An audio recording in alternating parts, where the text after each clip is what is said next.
Sup, my fellas. Don't forget to leave feedback, and enjoy the story.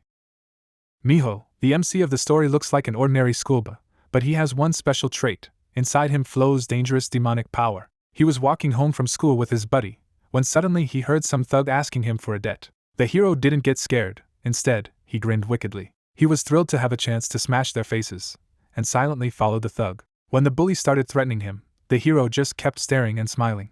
The bastard couldn't handle his empty gaze and raised his fist to strike. Demonic power exploded. He grabbed his hand, hit him so hard that the scumbag flew away like the last piece of trash. The hero took down the rest one by one, not even breathing hard. But just 2 days ago, he was still living in his own world, the demon realm. There, without orders, he executed an entire demon clan that had been pissing him off.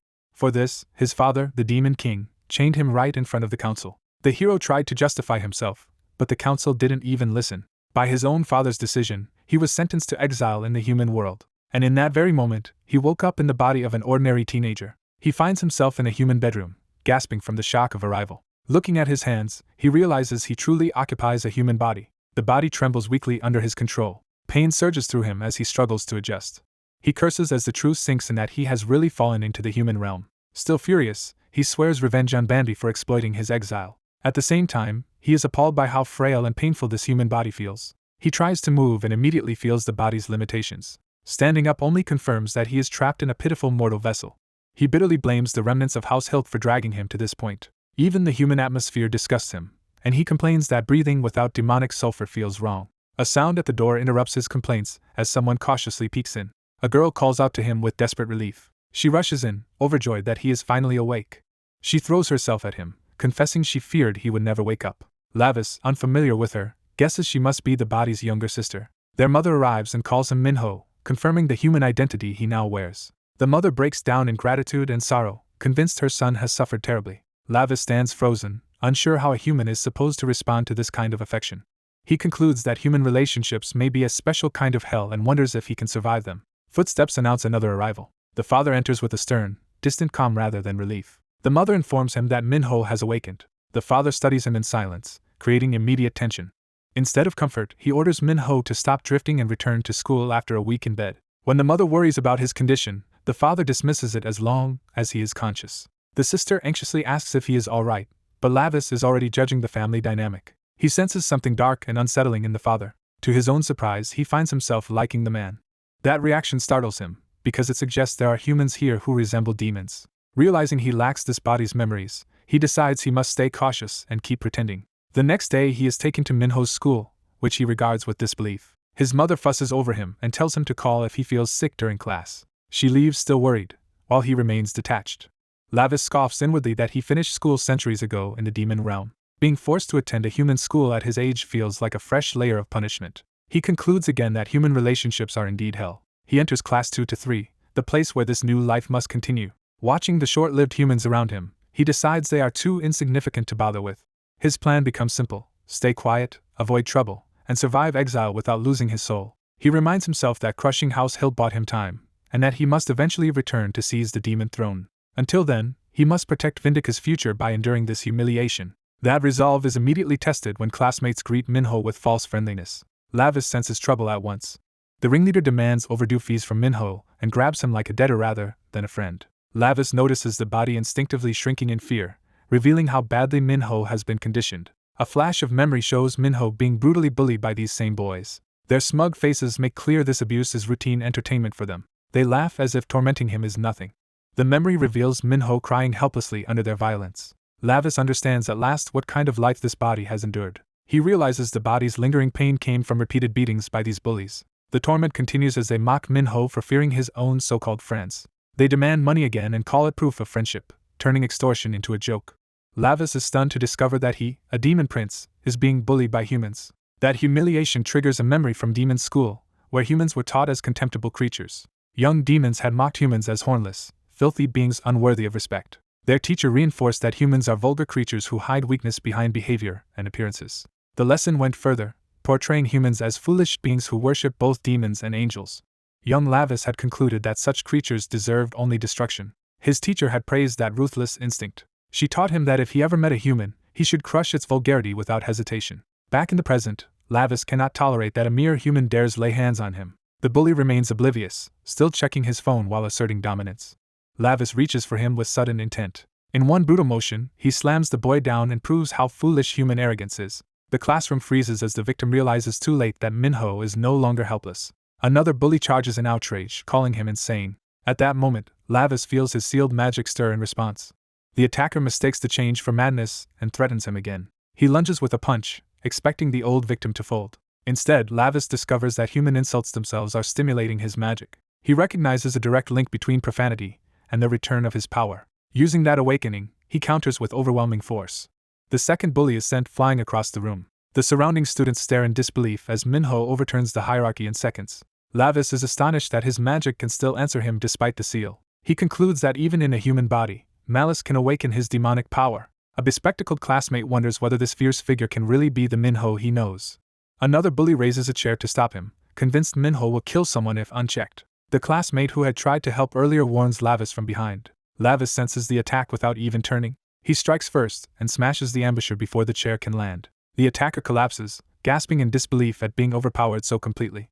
Reduced to the floor, he can only spit curses at the boy he used to dominate. Lavis coldly repeats the lesson that humans use vulgarity to hide weakness and asks whether cursing makes him strong. Then he decides to answer that question with another kick. The blow crashes into the bully's face and ends his resistance. As his power surges, Lavis recalls the deeper truth he was taught, the source of human profanity. He identifies that source as his own mother, a revelation tied to his demonic heritage and power. The last bully lies broken and unconscious on the floor. The class erupts in shock as students realize Minho has beaten Taewoo and Songjun by himself. Lavis briefly reminds himself of his original plan to remain quiet, but with a dark smile, he abandons that restraint almost immediately. He looks around the room for anyone else willing to challenge him. Inviting more insults, he openly dares the class to curse at him so he can keep fighting. The students can only stare, unable to reconcile this ruthless figure with the Minho they knew. Even his would-be ally is left wondering whether Minho was always this strong. No one moves as Lavis stands over the fallen bullies like a new ruler of the classroom. The helpful classmate cautiously asks if he is all right. Lavis answers with a satisfied smile rather than gratitude. Remembering that this boy tried to help Minho before, he marks him as useful. He decides on the spot to keep the classmate close as his attendant while assuring everyone he is fine. Outside the classroom, word of Minho's impossible victory begins to spread as admiration replaces fear. As they walk home, Shaun jokingly wonders whether Miho has turned into the kind of hero who came from another world, and Miho is briefly alarmed that his true nature has been exposed. Shaun keeps piling on fantasy scenarios, comparing Miho to someone reincarnated from a martial world or trapped inside a game. Miho immediately starts calculating whether this harmless classmate has somehow seen through his identity as a demon. That suspicion triggers a memory of a lesson from the demon world. In the human realm, demons must never kill humans, because doing so destroys the killer's soul completely. His teacher had stressed that human death cannot be treated casually, no matter what other demons say in passing. The rule came from the demon's role itself, since they are beings who preside over death rather than slaughtering humans freely. Even so, the younger Lavis had questioned why demons should hold back when humans constantly tried to kill one another. His teacher answered that human foolishness is exactly why demons must exist to govern death instead of abusing it. Young Lavis had remained unconvinced, already chafing against restraint. He had dismissed the warning at the time, thinking it irrelevant because he never expected to enter the human realm himself. Back in the present, Miho realizes that if humans learn too much about him, he cannot simply silence them by killing them. Shaun, unaware of Miho's panic, wistfully says that if reincarnation were real, escaping into another world would be nice. He reveals a deeper longing by admitting he wishes he could wake up somewhere else entirely. Miho senses intense misery in Shaun and recognizes him as someone carrying desperate suffering. Trying to stay casual, Miho dismisses reincarnation as nonsense. Shaun responds with quiet sincerity, saying he knows how much Miho endured before finally snapping, which reassures Miho that his secret is still safe. Shaun then praises Miho for how impressive he was earlier, clearly admiring the way he stood up for them. Instead of feeling pleased, Miho is offended that a mere human dares to evaluate him at all. That night, the story shifts to Miho's apartment as he reflects on his strange condition. He concludes that human curses somehow activated his demonic power, even though a demon trapped in a human body should not be able to use magic. When he tests that power again, he is startled by what begins happening inside his body. He studies himself closely, trying to confirm the phenomenon. The result matches his suspicion, and he starts to believe his limits may not apply anymore. With growing arrogance, he declares that Lavis Vindica truly has no boundaries. That confidence is shattered when a sudden wave of pain tears through him. The agony intensifies so badly that he can barely stay upright. The room falls quiet except for his labored struggle to endure it. He realizes this human body is far too weak to contain his power, and the pain spreads through every part of him. After only a single day as a human, he already finds the experience unbearably miserable. The suffering becomes so severe that he despairs over something as basic as being unable to sleep. Eventually exhaustion wins, and he finally passes out despite the pain. Time moves from night to day and then toward evening again. By the next day, school has resumed its ordinary rhythm. Walking across campus, Shaun happily celebrates having a normal school day again and thanks Miho for protecting them from being harassed. Miho brushes off the gratitude, saying he would rather just beat people up, while privately wanting to test his power further. Before he can go looking for trouble, someone calls him by name. Miho turns, puzzled by the interruption. A senior confronts him and demands to know whether he was the one who laid hands on his younger brother. The senior frames it as betrayal, claiming he had been shielding Miho for almost nothing and this is how Miho repays him. Shaun is stunned by the accusation and the sudden danger. Miho, however, hears only another insult and openly admits he was the one responsible. Instead of backing down, he eagerly agrees to follow the senior, practically welcoming the chance for violence. The confrontation moves to a secluded construction area where the senior prepares to punish him. There, the senior scolds his younger brother for getting beaten by someone he considers weak, while the younger one apologizes nervously. Facing Miho directly, the senior wonders what to do with him now that he has caused this trouble. He decides he cannot let Miho walk away, because it would make him look like a brother who cannot control his own family. To humiliate him, he jabs a finger at Miho and drags Miho's mother into the insult. He sneers that Miho must have learned from her to beat up decent kids. That insult hits a buried nerve, and Miho answers with chilling calm that yes, his mother did teach him that. The senior realizes too late that he has provoked something dangerous. When the senior moves to strike, he is thrown off by the fact that Miho is smiling instead of flinching. Miho slips past the attack with eerie composure. He revels in the cruelty of the insult, thinking that the sharpest curses are the sweetest because they remind him of his mother. His demonic eye flares, and he seizes control of the fight with supernatural force. The senior recoils in shock, unable to understand what Miho just did. Miho invokes his mother as the source of the poison placed in human tongues, treating human malice as something sacred. Then he slams the senior down with brutal force, drawing blood and instantly overturning the power balance. He pauses only long enough to savor the moment. As he continues beating the senior, Miho reflects that physical violence only wounds flesh. What truly matters to him is the corrosive power of words, because curses gnaw at the soul, and he imagines the victim's desperate cries reaching his mother. The gang panics as their leader is overwhelmed and calls out to him in horror. Shaun can only watch in stunned terror as Miho becomes something unrecognizable. The injured senior orders his friends to stop standing around and attack Miho together. Miho welcomes that decision, pleased that they are coming at him as a group. To him, more enemies only make the game better. He tears through the group in a frenzy, his power swelling as the greater threat gathers against him. With his demonic eye blazing, he moves through them like a predator. Shaun screams as the violence escalates beyond anything he can process. The construction site fills with the sounds of bodies being thrown and struck. At the height of the chaos, Miho extends his hand as if conducting the slaughter. When the last resistance fades, he exhales in satisfaction. The gang lies broken around him, and Miho finds the aftermath invigorating rather than horrifying. He even recalls an uncle from the demon world who celebrated violence, finally understanding why humans were allowed to wield it. While Shaun timidly calls his name, Miho thanks that uncle as though he has received a revelation. Miho stands amid the wreckage with a serene smile, fully intoxicated by what he has done. Nearby, a small creature with glowing red eyes watches from a hole in the wall. Its gaze confirms that this scene is being observed for a purpose. Miho addresses the unseen watcher, reporting that the task he was given has been carried out properly. In the demon world, his words are heard through a portal by his uncle Barca and another cloaked figure. Barca casually crushes a lesser creature underfoot while listening, showing how little value he places on life. Amused, he notes that his gift seems to suit his nephew very well. The cloaked observer identifies that gift as a demon bloodstone embedded in Lavis's eye in place of the taboo stone he should have had. That revelation makes clear that Lavis has been altered in a dangerous and deliberate way. The observer wonders how long Lavis will be able to endure under those conditions. The scene broadens to the demon realm, where higher powers discuss him from afar. They acknowledge that Lavis has already wiped out the Hilka family, proving how destructive he has become. The cloaked demon remarks that Lavis always forces his own way no matter the consequences.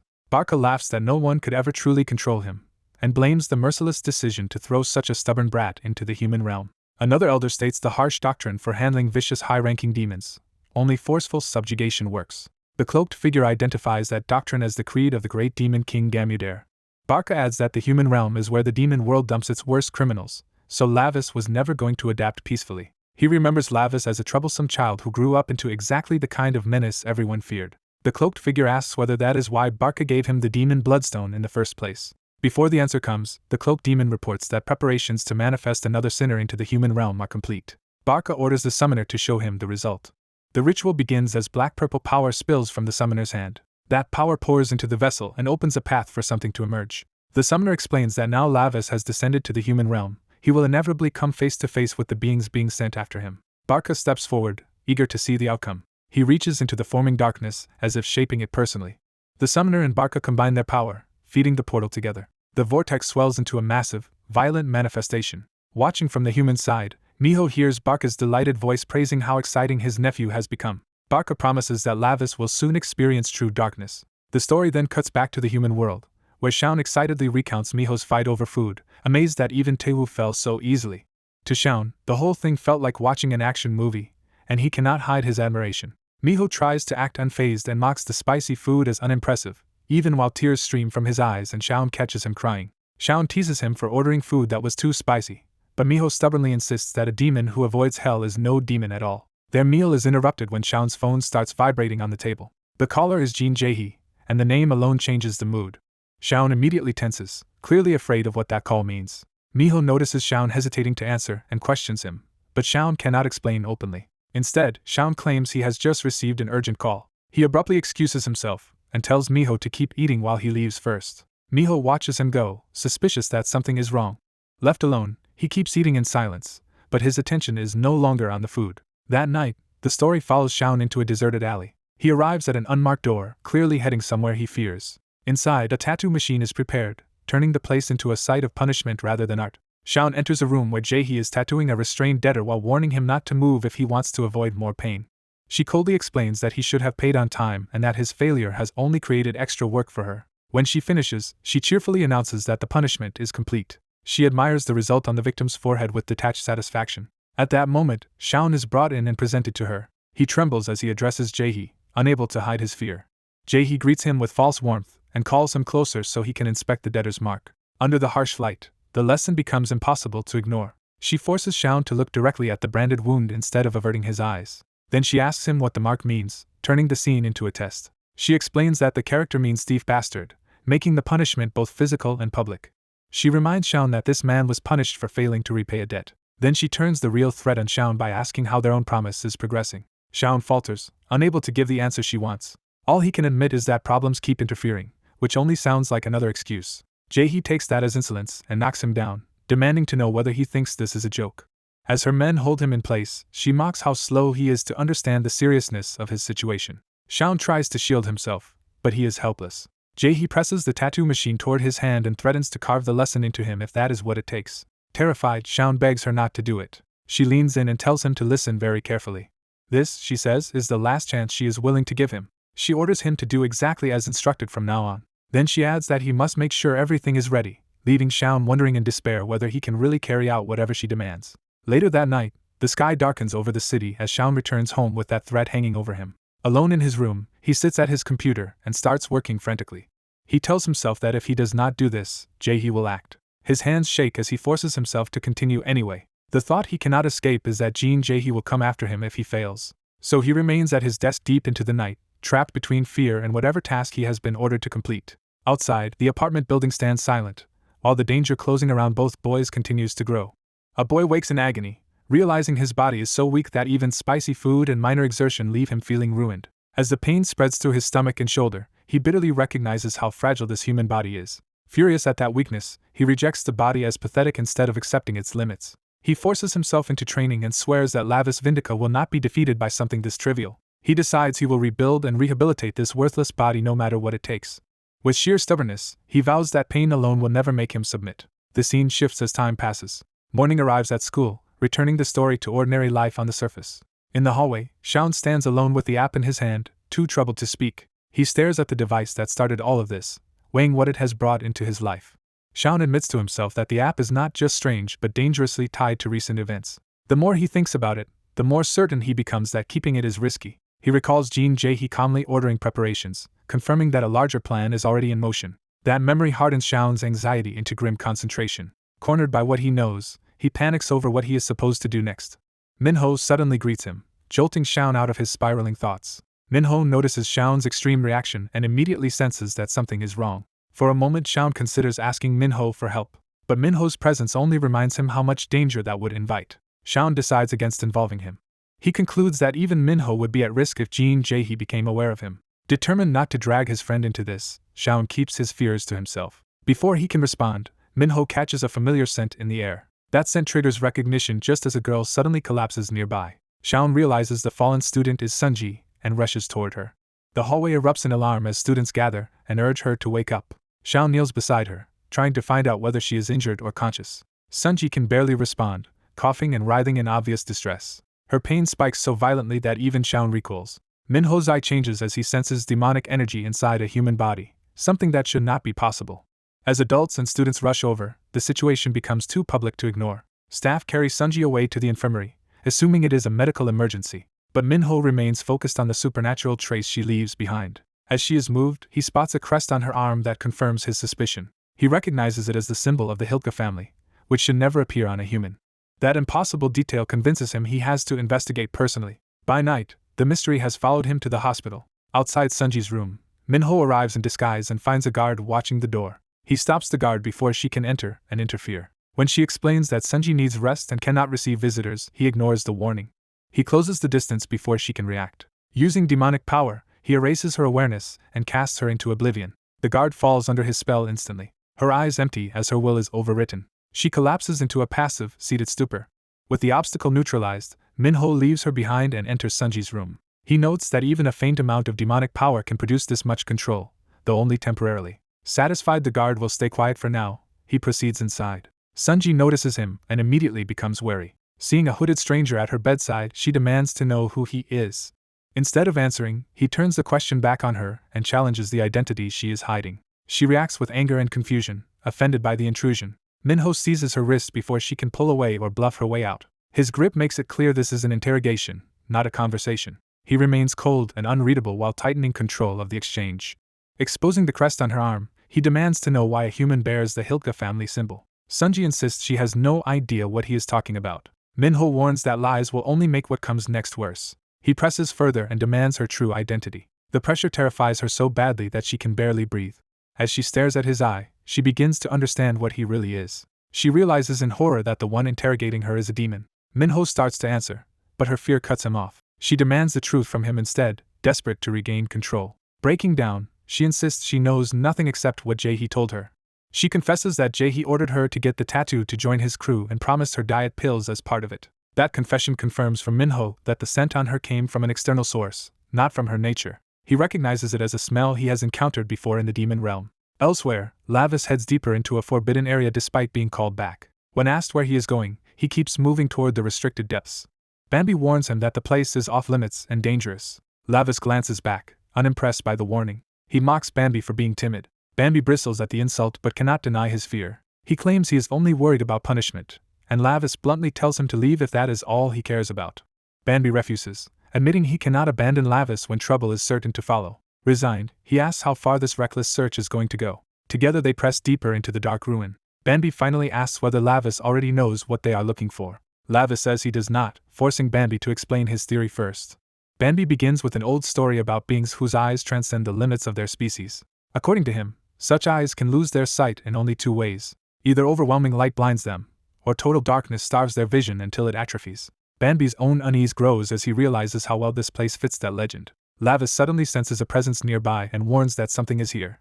A strange purple glow leads them to a grotesque flower growing from the wall. Bambi can only stare, unable to identify what he is seeing. Lavis moves in despite Bambi's warning that approaching it is dangerous. Up close, the bloom looks unnatural and predatory. Bambi recognizes the victim beside it as Jeremy Hiltke. Jeremy is already dead, his body overtaken by the flowers before they arrived. The blossoms have consumed his face and spread across his corpse. When Bambi reaches toward one in confusion, Lavis urgently stops him. The flower reacts instantly, lashing out with flesh-like tendrils. Lavis tears it free despite the stench, protecting Bambi from contact. Bambi is horrified by what Lavis is holding. He identifies it as the gnawing flower, a deadly plant from the demon realm. Lavis confirms the smell matches exactly, linking the human world incidents to demon world corruption. Back in the hospital room, Sunji begs for mercy once she realizes how deep this goes. Minho falls silent, weighing her fear against the information he still needs. His attention shifts to the window when he senses another presence outside. A bat-like demon appears and addresses Lavis directly, proving he is being watched. The creature greets him with eager anticipation, as if this encounter was expected. The story cuts to the city night as Lavis follows the trail alone. He moves through a back alley, tracking the source of the scent. The trail leads him to Jean Jae-hee's tattoo shop. With the Hilke crest and the gnawing flower now connected, he He doubts any of this is coincidence. Inside the building, the trail continues deeper through the corridors. Nearby, Jaehee's men discuss how their boss is really after Shaun's app, not Shaun himself. One thug casually flaunts a new drug called Blue Ribbon, treating it like a toy.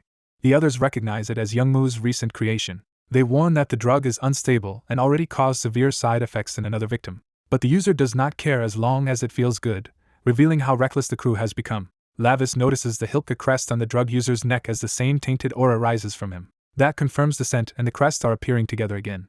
The thug remains oblivious while the corruption on him becomes obvious to Lavis. Lavis steps out and directly asks whether they also got their tattoos from Jin Jaehee. The gang has no idea who he is, but they immediately treat him as an intruder. Their leader tries to establish dominance by grabbing Lavis's face and demanding respect. Lavis's eye flares as he decides he has heard enough. He breaks the thug's grip before the man can react. In the same motion, he slams the leader down and drops him instantly. The rest of the gang freezes for a beat, shocked by how easily he did it. Their shock turns to rage as they demand to know who sent him. Lavis answers with another strike instead of words. He tears through multiple attackers at once, overwhelming them with brutal speed. One survivor realizes too late that they picked a fight with something monstrous. Even as they threaten to kill him, Lavis stands alone over the fallen leader without flinching. He cuts down another attacker before the man can land a blow. A single punch caves in the next thug's face and ends his charge. When a knife comes out, Lavis still controls the fight and keeps the attackers off balance. He slips under the stab and turns the assault back on the wielder. His movements stay precise and predatory, guided by more than human reflexes. He counters with a crushing kick that sends the knife attacker flying. Another thug falls before he can even understand the exchange. Only after clearing space does Lavis return to the question that matters and demand Jaehee's location. Behind him, the drugged blonde thug rises again, no longer acting human. Consumed by murderous frenzy, the man vows to kill Lavis. Lavis senses the sudden surge and realizes the thug's demonic energy has spiked. The drugged man lunges with feral aggression and far more power than before. Lavis immediately notices the change in movement and suspects the drug has amplified the man's body. The enhanced thug traps Lavis's foot, disrupting his rhythm for the first time. Lavis is knocked off balance and forced to the ground. The transformed attacker dives in for a finishing blow. With the distance closed, the threat becomes immediate and lethal. Lavis realizes too late that the opening is worse than he expected. He curses as the situation suddenly turns against him. The night hangs tense over the city as the conflict widens beyond a simple street fight. Elsewhere, Jaehee's side reports that Shaun's app is still unfinished and apologizes for the delay. Jaehee coldly notes he has heard that excuse before and makes it clear their patience is running out. The gang reports that they have caught the person who had been stealing from the Blue Ribbon supply. The captive immediately breaks down, admitting guilt and begging not to be killed. He desperately asks for one more chance and swears he will not fail again. The purple-haired enforcer answers only with cold silence as the others watch. He reaches for the blue roses that symbolize the stolen product. He strips the flowers from their container as if preparing a punishment. The bound thief realizes what is about to happen and freezes in terror. Even then, he keeps pleading for mercy. His panic turns into outright horror when he understands there will be none. Without changing expression, the enforcer raises the blue roses to use them as a weapon. He swings the flower bundle down on the helpless man with brutal force. The blow destroys one of the captive's eyes. The black-haired woman flinches, disturbed by the cruelty unfolding in front of her. Blinded and sobbing, the victim begs to be saved. The enforcer lifts the bloodied flowers again, intent on finishing the lesson. Blood splashes across the room as the beating continues. The man's screams confirm the punishment is still going on. He collapses in agony, still shrieking as the attack ends. Standing over the ruined body, the enforcer declares that there are no second chances here. He makes sure everyone present understands that failure will be punished the same way. The black-haired woman stays silent, shaken but obedient. Inside her head, she hears a harsher command pressing her to stop hesitating. The memory of the enforcer ordering her to bring him the goods resurfaces and tightens her fear. She quickly submits and says she understands. Later that night, the scene shifts away from the execution. Walking outside, the woman panics that she will be next if things keep going wrong. Unable to solve it herself, she frantically tries to reach Lim Shaun by phone. At last, the call starts ringing on his end. Lim Shaun notices the incoming call while working late at his computer. He senses something is wrong and stops what he is doing. He grabs the phone before it can keep ringing. Cautiously, he answers. Instead of the caller he expected, a bloodied man addresses him by name. The caller reveals he is at Jin Jaehee's tattoo shop, surrounded by bodies, and says the younger ones there are out of control. Lim Shaun is thrown off by the bizarre situation. A calm black-haired young man takes over the call and asks whether Lim Shaun knows Jin Jaehee. Hearing that name shocks Lim Shaun, and he demands to know how the stranger knows it. The caller explains that Jaehee's name was displayed on the phone and asks where he lives. Lim Shaun suspects the gang has already reached him, but the caller denies that. The young man says he came to find Jin Jaehee for his own reasons and confirms he is currently at the tattoo shop, though Jaehee is absent. That answer makes the caller pause when he notices something nearby. A strange white cat appears on the stairs and catches his attention. Back on the other end, Lim Shaun urgently warns Minho not to get involved and says he is coming immediately. Minho is distracted from the call by the cat's presence. He ends the call and focuses on the animal instead. The cat keeps playing innocently with the bell, as if it belongs there. Then it abruptly stops and turns toward him. Minho addresses the cat directly, convinced it is not ordinary. He grabs it without hesitation to test his suspicion. Holding it at eye level, he asks whether it can understand him. He forces the issue with demonic power, demanding that the creature make itself understandable. The cat instantly submits under the pressure. Minho notes that this is the third suspicious creature he has encountered in as many days. He demands to know what it really is. The cat reveals that it is a monitor from the demon realm sent to the human world to watch prisoners in secret. It explains that it had been observing Minho because he is supposed to be the demon Lavis, though it privately doubts how weak he seems. The monitor admits it does not know how he noticed it, and Minho bluntly answers that it was being far too obvious. He points out that a cat standing on 2 legs is not exactly subtle, and the creature sheepishly realizes its mistake. Deciding the monitor itself is not worth further interrogation, Minho shifts targets. He commands the creature's master to reveal himself. The order travels through the monitor's eyes like a magical summons. Far away, the command reaches a horned demon lounging in an ornate office. That demon, Bambi, is amused that Minho traced him so quickly. Minho immediately confronts Bambi and demands to know whether this whole setup was his doing. Bambi dodges the accusation with teasing familiarity instead of a straight answer. Minho presses him and asks what scheme he is running this time. Bambi keeps playing innocent and pretends he has done nothing. Minho drops the accusation for the moment and asks a more practical question. He wants to know whether a prisoner should normally be able to use demonic power in the human world. Through the monitor, Bambi answers that there are exceptions to every rule. He refuses to explain fully, saying Minho will understand soon enough. Minho instead brings up a stronger clue, the scent of the devouring flower lingering in the human world. He reminds Bambi that Bambi smelled it before too, and points out that this forbidden flower should not exist here at all. Bambi admits the demon realm authorities already know the Hilt family's influence has spread into the human world and that some of them survived. Minho realizes this means the Hilt family may still have active forces in the human world. Bambi confirms his concern with a pleased little laugh. He says the human world has become a breeding ground for overlapping conspiracies. Rather than worrying, Bambi decides this is convenient and tells Minho to wipe out the remaining Hilt forces while he is already there. Minho rejects the order and demands to know what Bambi is really talking about. He presses the monitor for more answers as Bambi stays evasive. The monitor can only meow helplessly once the connection becomes useless. Minho's patience snaps at being stonewalled. He curses the situation, frustrated by how little he has learned. The night hangs quiet again for a moment. Elsewhere, Jae-hee grows more anxious when Lim Shaun still does not answer. She fumes that he has ignored her at the worst possible time. Her irritation hardens into a grudge. Then her phone lights up with a call from Jae-hee's own number. At a gaming office, Lim Shaun answers, only to be urgently summoned by Jae-hee's side. Jae-hee orders her people to gather because they are going to capture Lim Shaun. The story briefly slips into Lim Shaun's memory. Back with the monitor, Minho asks whether it knows a lot about the human world. The creature says it receives regular updates and has decent detection abilities because it rotates among prisoners. Minho immediately orders it to return to its original form. When it hesitates, he threatens to do the transformation himself. Terrified, the creature obeys at once. The cat transforms into a tiny blue-haired demon girl. She presents herself meekly before Minho. Minho judges that she looks weak, but still assumes Bambi sent her for some purpose. He asks for her name. She admits she has never had one of her own. Minho names her street, telling her never to forget that he picked her up from the street. The gift of a name overwhelms her. She accepts it with shining devotion and thanks him for naming her. Minho immediately puts her to work and orders her to tell him everything she knows about the human world. As they begin, the city hums around them. At the same time, Lim Shaun gasps as a terrible realization hits him. He understands that Minho is in danger and regrets not refusing involvement from the start. He runs through the city as fast as he can. While running, he remembers the moment he won the app competition. Hearing his own name announced had felt like the start of a better future. Instead, a group led by Jae-hee intercepted him right after the win. They mocked the prize money as insignificant compared with what they wanted from him. Jae-hee declared that his real value was the app itself and ordered her men to take him. Lim Shaun was too stunned to resist. His celebratory flowers fell and shattered as he was seized. He was forced into their van and taken away. Inside, the purple-haired enforcer told him to stop trembling because this was only a business deal. They showed him a suitcase full of cash and demanded he hand over the app he created. Lim Shaun refused, insisting he had not built it to sell.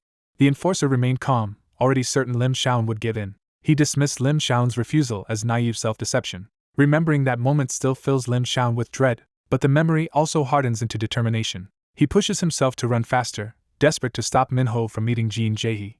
In his rush, he collides with someone on the street. He starts to apologize automatically. Then he looks up and realizes he has run straight into danger. Two of Jaehee's men recognize him at once and are pleased they found him without searching. Lim Xiaon freezes, knowing he is trapped.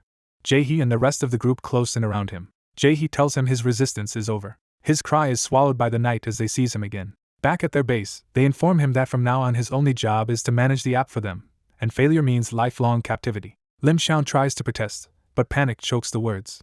Jaehee warns that they will be monitoring him constantly, so escape or sabotage will be useless. Under guard in front of a computer, he can only weakly deny what is happening. For a moment, he feels as if his life is already over. Outside the room, Jaehee's men question whether such a timid-looking developer is really worth all this trouble, and explain that they need his work to distribute Blue Ribbon. They identify the app they stole from him as "I'm here." One of them mocks the app's purpose, unable to see how it could help their business. They sneer at the name as well, treating Lim Xiaon's work like garbage. The app's logo appears on the screen as the system boots up. Its harmless-looking interface hides the value they intend to exploit. The purple-haired enforcer arrives to inspect the progress.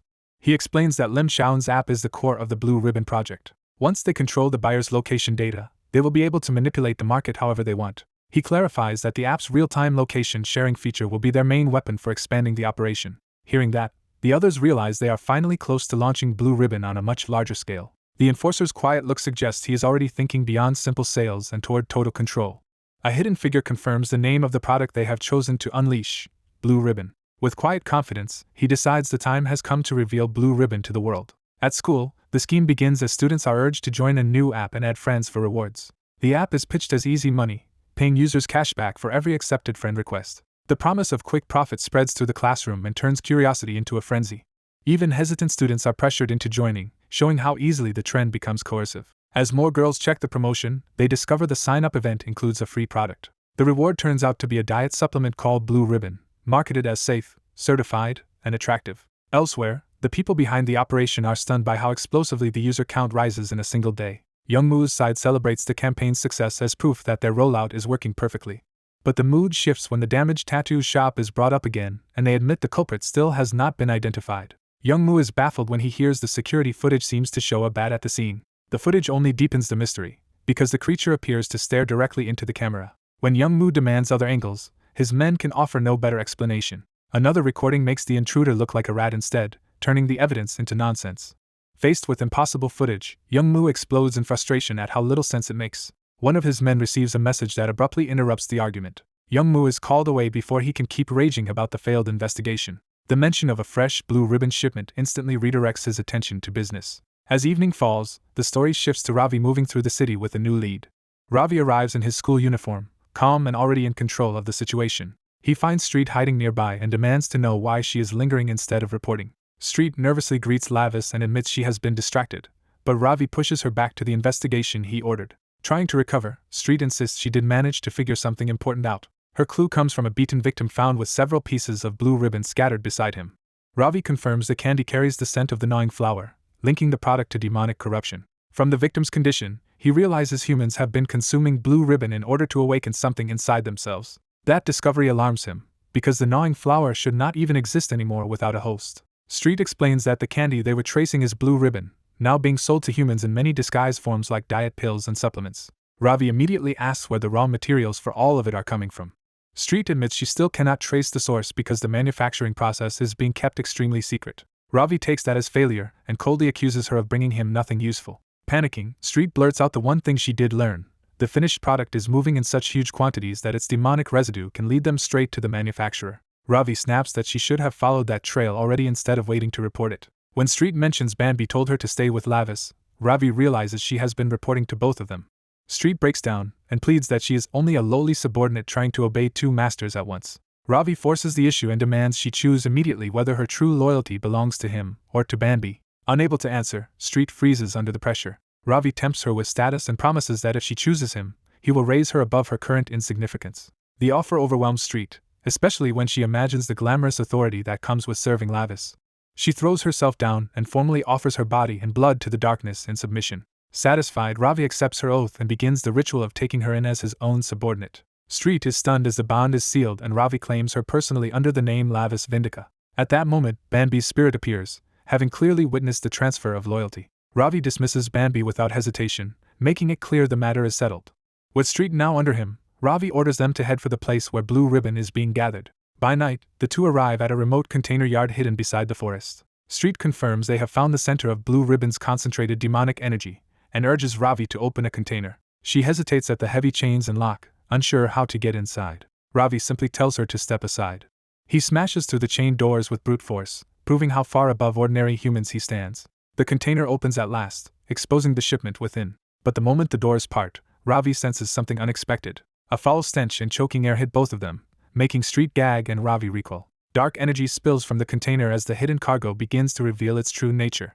Street realizes in horror that the entire shipment may be made of the thing they feared most. Ravi, shaken but focused, starts piecing together the truth. He recognizes that Blue Ribbon is not just tainted by the gnawing flower, but may actually be the flower itself in processed form. That realization leaves him grim and deeply alarmed.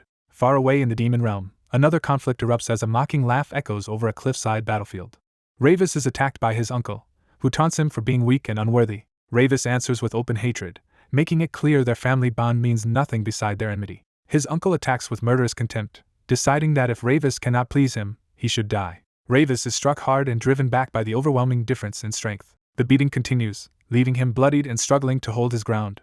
His uncle watches him coldly, still not taking the fight seriously. One savage blow sends Ravis flying off the cliff. As he falls, Ravis curses his uncle with all the rage he has left. From above, the uncle mocks him and asks whether this is really how he intends to die. He leaps down after him, intent on finishing the job personally.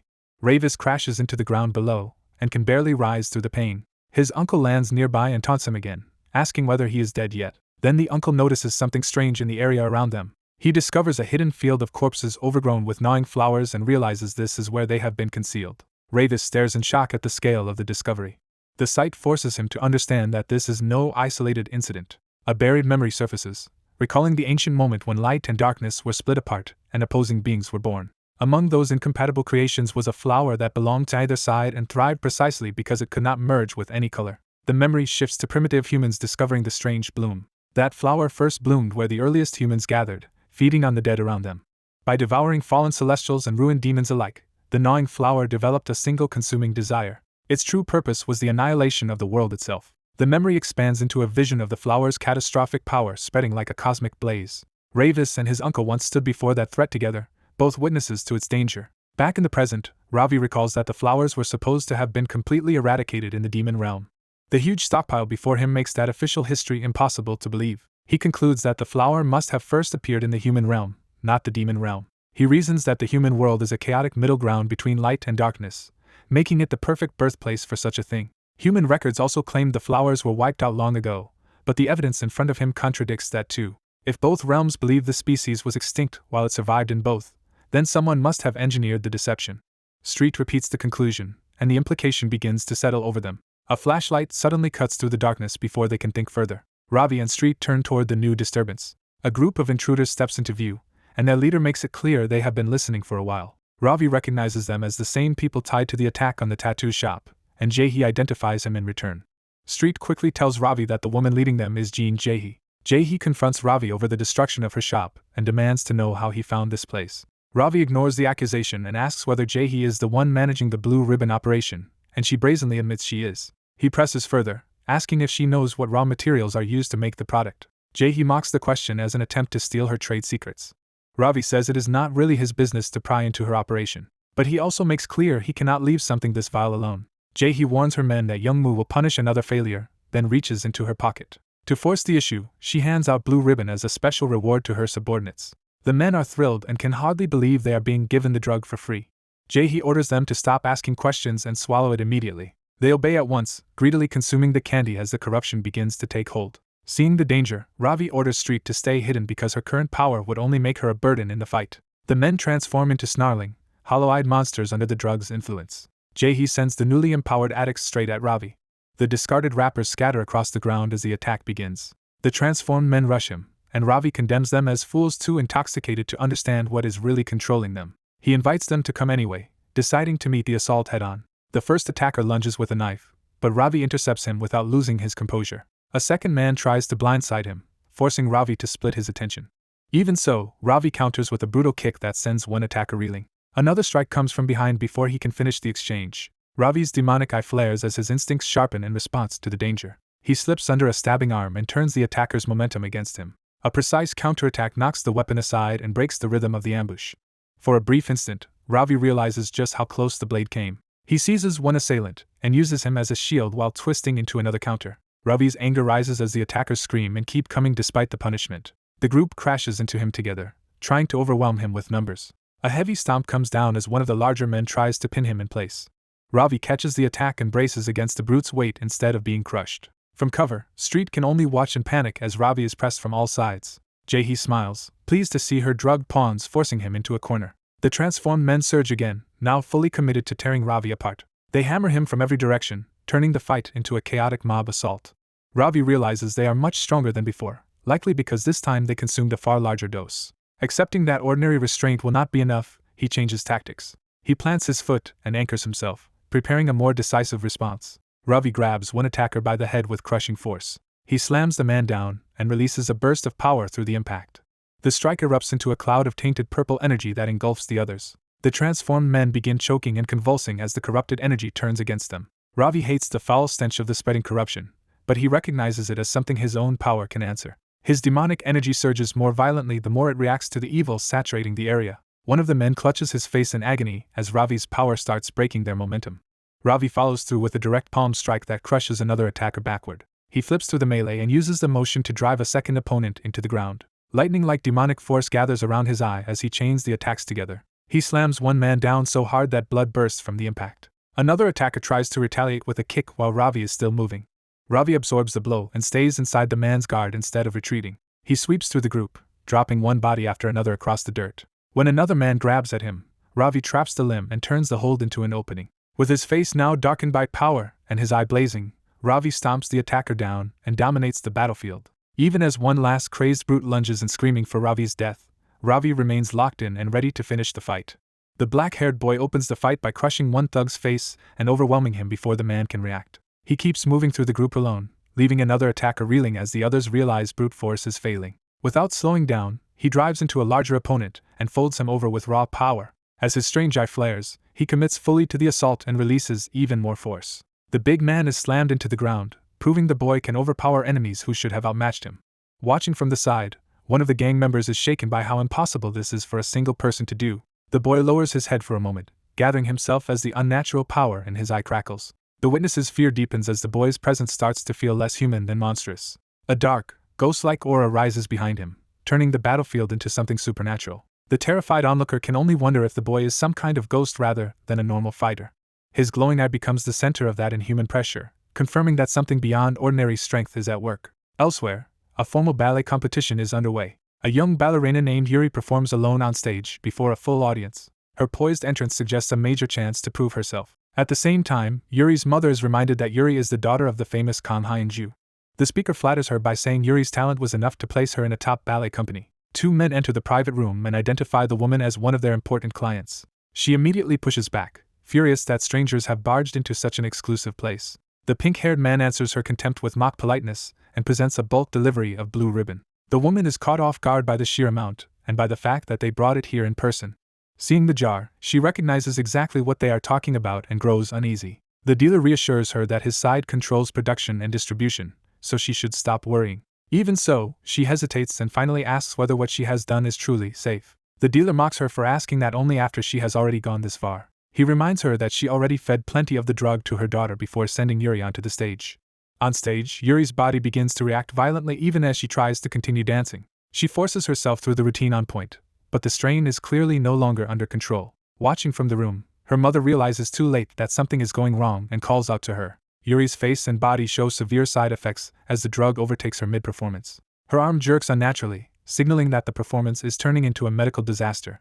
The dealer coolly notes that the mother must have been in a hurry and overdid it. As Yuri loses control completely, he demands to know how much of the drug her mother fed her. The mother panics and begs Yuri to stop, but she can no longer reach her. Yuri's body twists through one last distorted movement instead of a graceful step. She crashes to the stage floor in front of everyone. The audience erupts in confusion, unable to understand why the dancer suddenly collapsed. From the hall, the scene looks like a public catastrophe rather than an accident anyone can explain. Back in the room, the mother is horrified as the consequences become undeniable. She turns on the dealers in rage, accusing them of lying when they promised there would be no side effects. The pink-haired man coldly answers that safety only applies when the recommended dosage is followed. Looking at Yuri's ruined condition, He declares that there is no hope of saving her now. He tells the mother that if she wants Yuri to stay alive, she will have to keep feeding her false satisfaction. He makes the trap explicit. Yuri will no longer be able to live even a day without Blue Ribbon. The mother breaks down, not over guilt, but over the money and effort she poured into making Yuri a success. The dealer smiles, pleased by how completely she has been cornered. He leaves her bent over in despair with the drug jar sitting between them like a contract already signed. Then his phone rings with a call from Jean Jae-hee. He checks the screen, mildly annoyed by the interruption. At first he does not understand what he is being shown. On the video call, Jae-hee apologizes nervously to Yang-moo. The black-haired boy steps into view and directly asks if Yang-moo is the one making Blue Ribbon. Yang-moo is stunned that the caller has reached him so directly. The boy confirms that he has found the right person. Yang-moo demands a better look at him, sensing something important. He adjusts the phone to study the boy more carefully.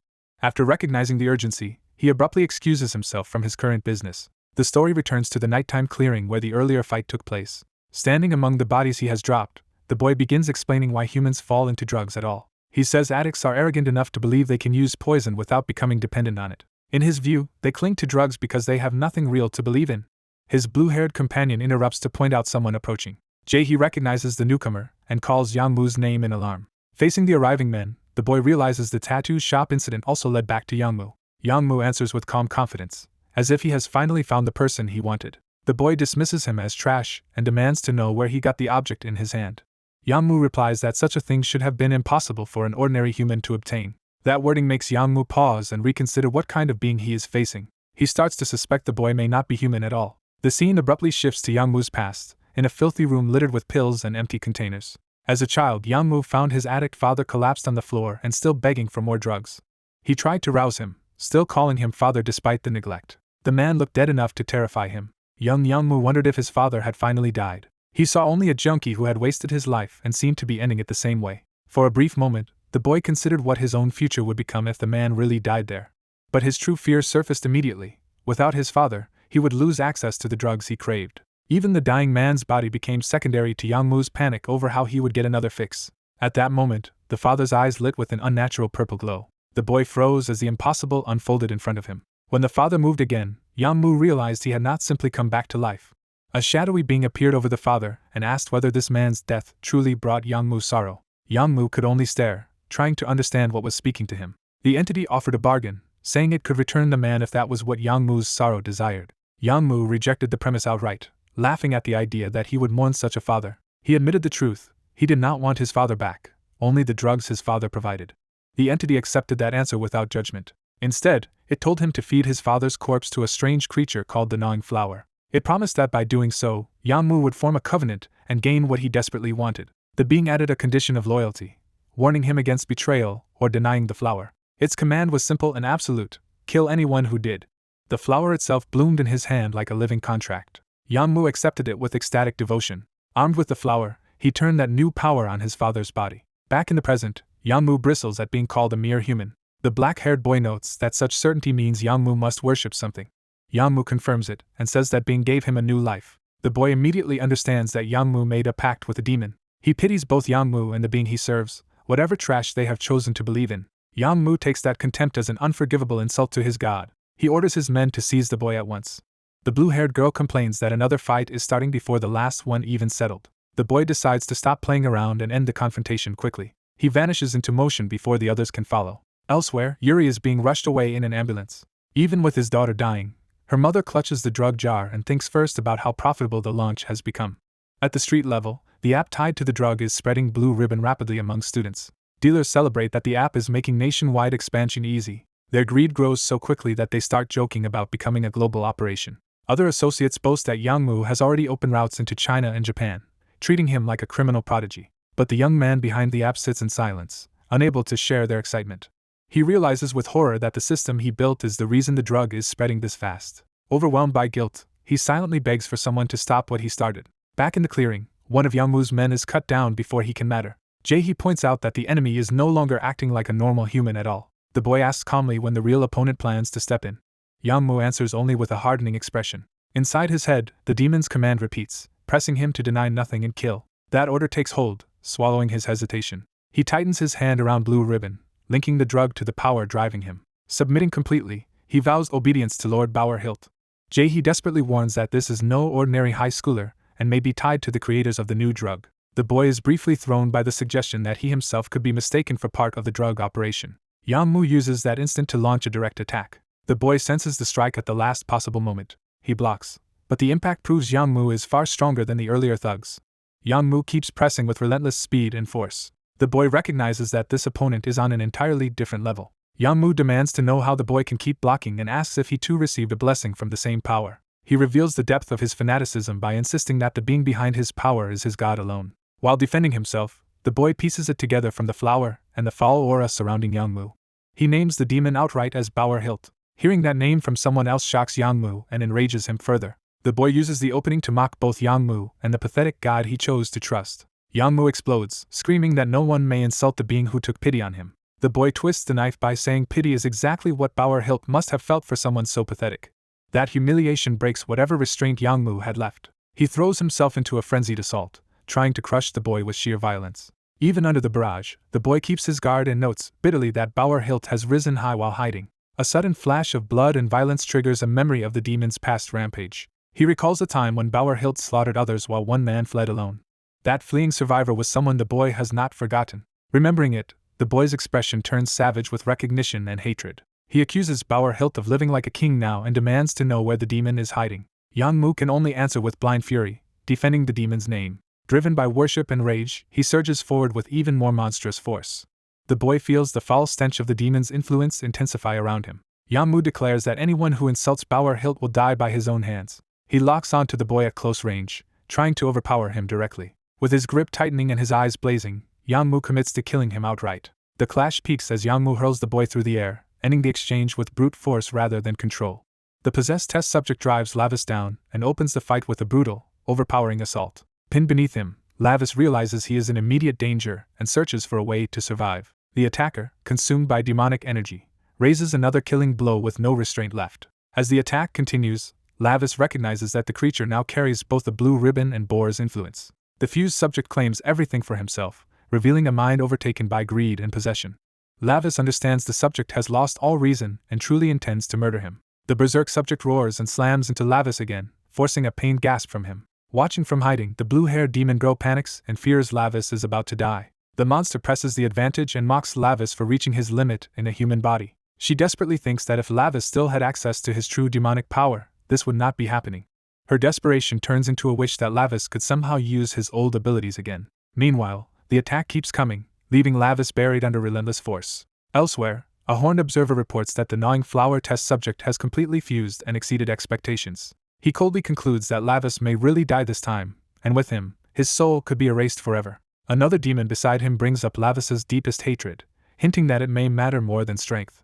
The observer dismisses the question with dry sarcasm, while the other demon teases him for showing his thoughts too clearly. The observer falls silent, annoyed by the interruption. The seated demon answers with one word that matters to Lavis most: filth. He explains that Lavis is a misophobe who cannot endure anything dirty. Back in the fight, Lavis suddenly catches the attacker's hand instead of being crushed by it.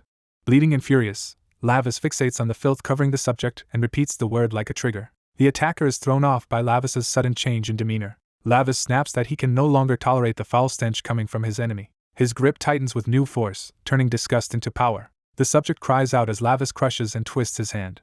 For the first time, the attacker is forced back and realizes the balance has shifted. Lavis focuses on his left hand, deciding that even partial recovery will be enough. He feels as if his original demonic hand has returned, confirming that some of his old power is awakening. He steadies himself in silence, testing that restored sensation. The attacker, now sweating, senses that Lavis has become something far more dangerous. Lavis forms a blade of demonic energy so he can fight without directly touching the filthy body. He closes in at once, intent on ending the battle quickly. With a sudden burst of speed, Lavis overwhelms the subject before he can react. The attacker is stunned that a human body could produce this level of power. The blue-haired girl erupts with relieved excitement as Lavis turns the fight around. Lavis coldly repeats the insult, rejecting the idea that a mere human could be beneath him. He drives a vicious punch into the subject's face. The fused subject is hurled away and crashes across the ground. A nearby woman recoils in fear as Lavis's violence spills outward. Spitting blood, the subject demands to know what Lavis really is. Lavis answers by telling him to stop speaking with that filthy mouth and hits him again. The subject is battered backward under Lavis's relentless blows. Watching from afar, the observer notes Lavis's abrupt change with interest. The seated demon explains that the awakened test subject's stench must have pushed Lavis over the edge. He adds that getting close was difficult for Lavis precisely because he hates filth more than anything. That extreme disgust, he reveals, triggers an awakening that lets Lavis draw on a portion of his true power. The observer is shaken by the implication that Lavis can still use his old abilities in a human body. He protests that even with the demonic bloodstone, a sinner's body should not be able to wield demonic power properly. The other demon dismisses that logic and reminds him that Lavis is no ordinary case. He declares with pride that Lavis is exceptional no matter what anyone says. Then he reveals the truth behind Lavis's temperament. Lavis takes after him. Back in the fight, the subject is slammed hard against the wall, completely overpowered.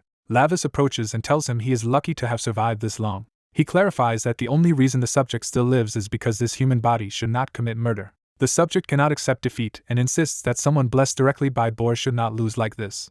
Desperate, he braces himself and searches for any opening to escape or counter. He clings to Boar's blue ribbon as his last source of confidence. Lavis immediately seizes that hand and warns him not to try anything foolish. He promises to finish the fight without killing him. Lavis shifts into position for a disabling strike rather than an execution.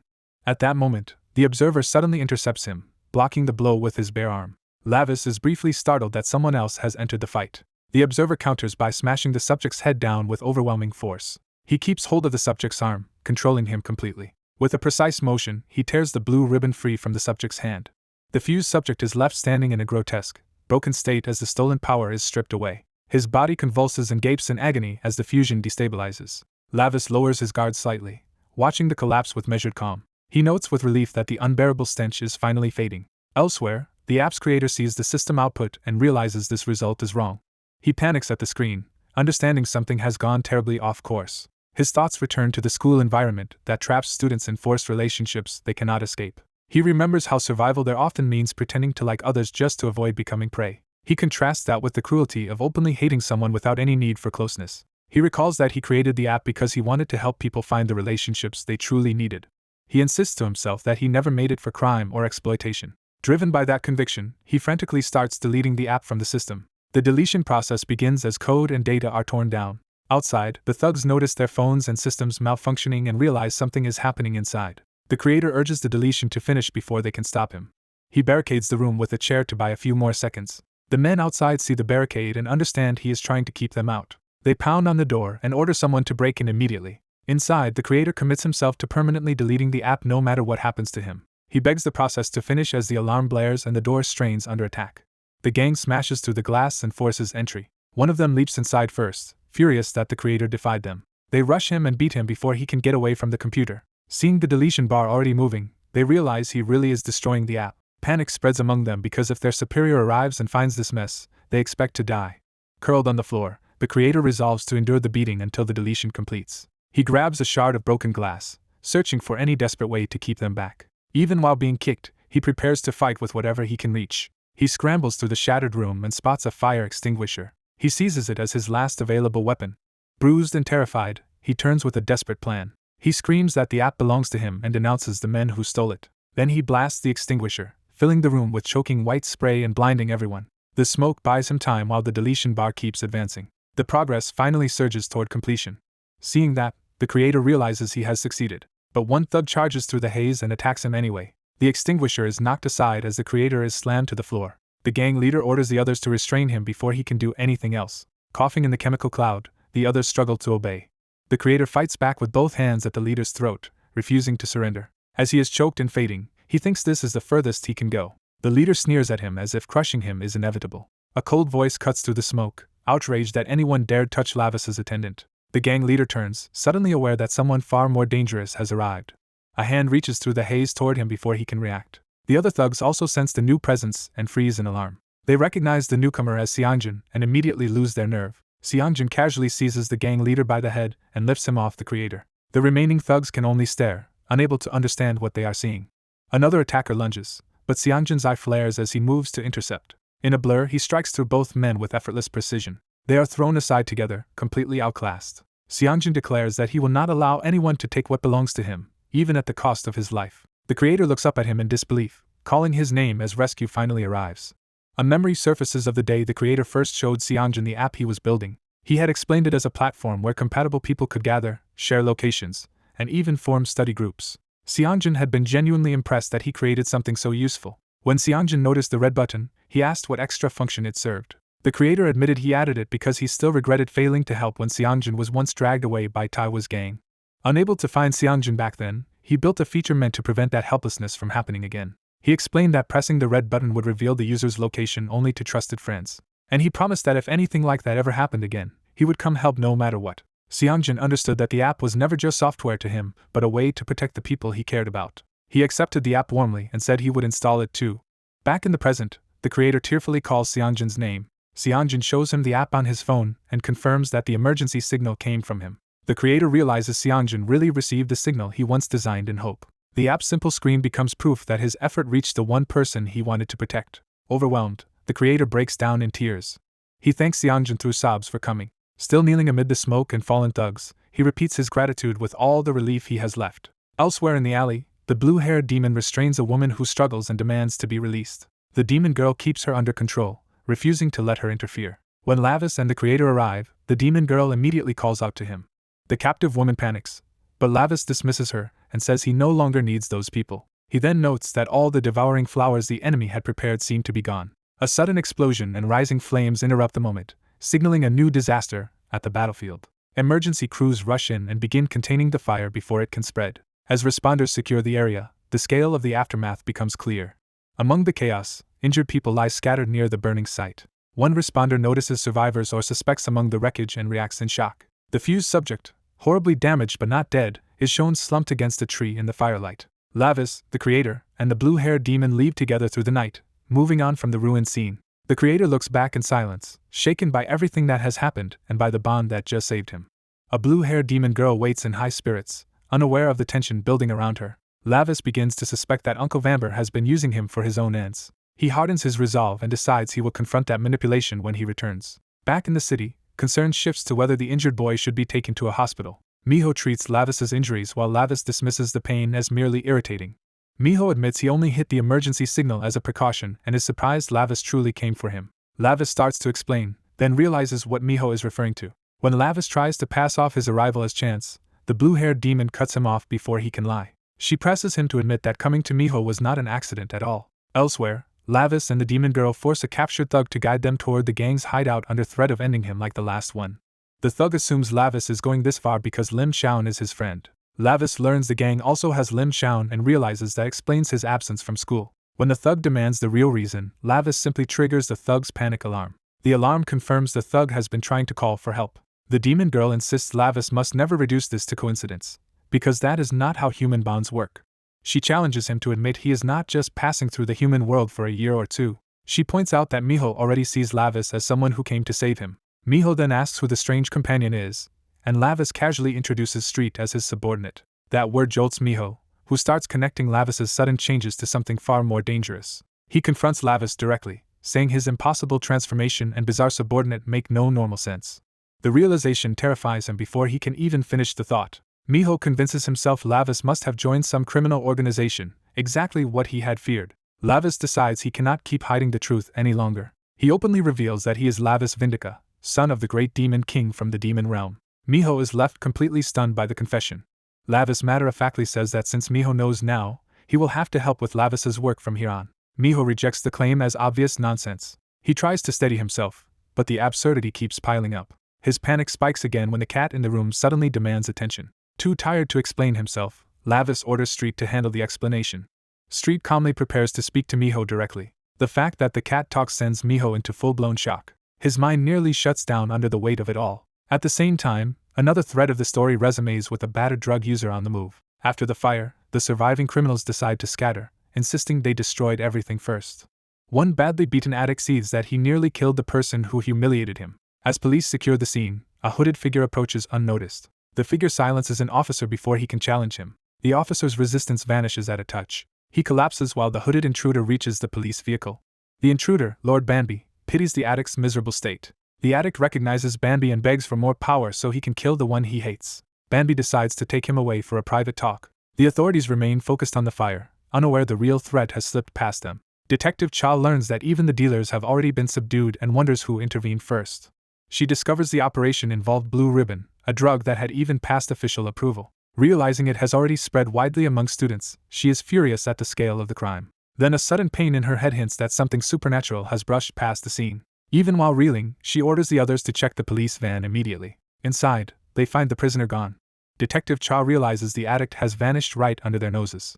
The trail leads away from the scene toward an abandoned building in the mountains. Inside that ruin, the addict kneels before Bambi and begs for one more chance. He promises that if Bambi gives him more drugs, he can kill the enemy he failed to defeat. Bambi answers by dwelling on the value of the flowers the addict burned. He treats those flowers with intimate, almost sacred obsession. Bambi reveals the true horror of his work. He painstakingly gathered human bodies to cultivate those flowers. To him, the addict's betrayal proves humans are worthless and untrustworthy. The addict keeps begging, still obsessed with revenge and more drugs. Bambi's patience finally snaps. He attacks with brutal precision instead of granting the request. Bambi destroys the addict's eyes with flower growth, turning his own obsession against him. The addict collapses screaming in agony. Bambi coldly reminds him of the blood oath he once swore. He demands the addict prove his final loyalty through the very flowers growing from his body. Back in the city, the night continues as if nothing has changed. Meanwhile, a desperate woman searches an office for a hidden coin wallet, determined to survive by fleeing with it. She cannot find it and starts to panic. She explains she went to the office only to find police already there. A knife-wielding man appears, saying he came just in case she would return. She recoils, unable to understand what he has become. The man blames her for what was done to his forehead and begs for more blue ribbon. She realizes he overdosed on his own and calls him insane. She grabs broken wood to defend herself. As she swings, she is already cursing the nightmare closing in on her.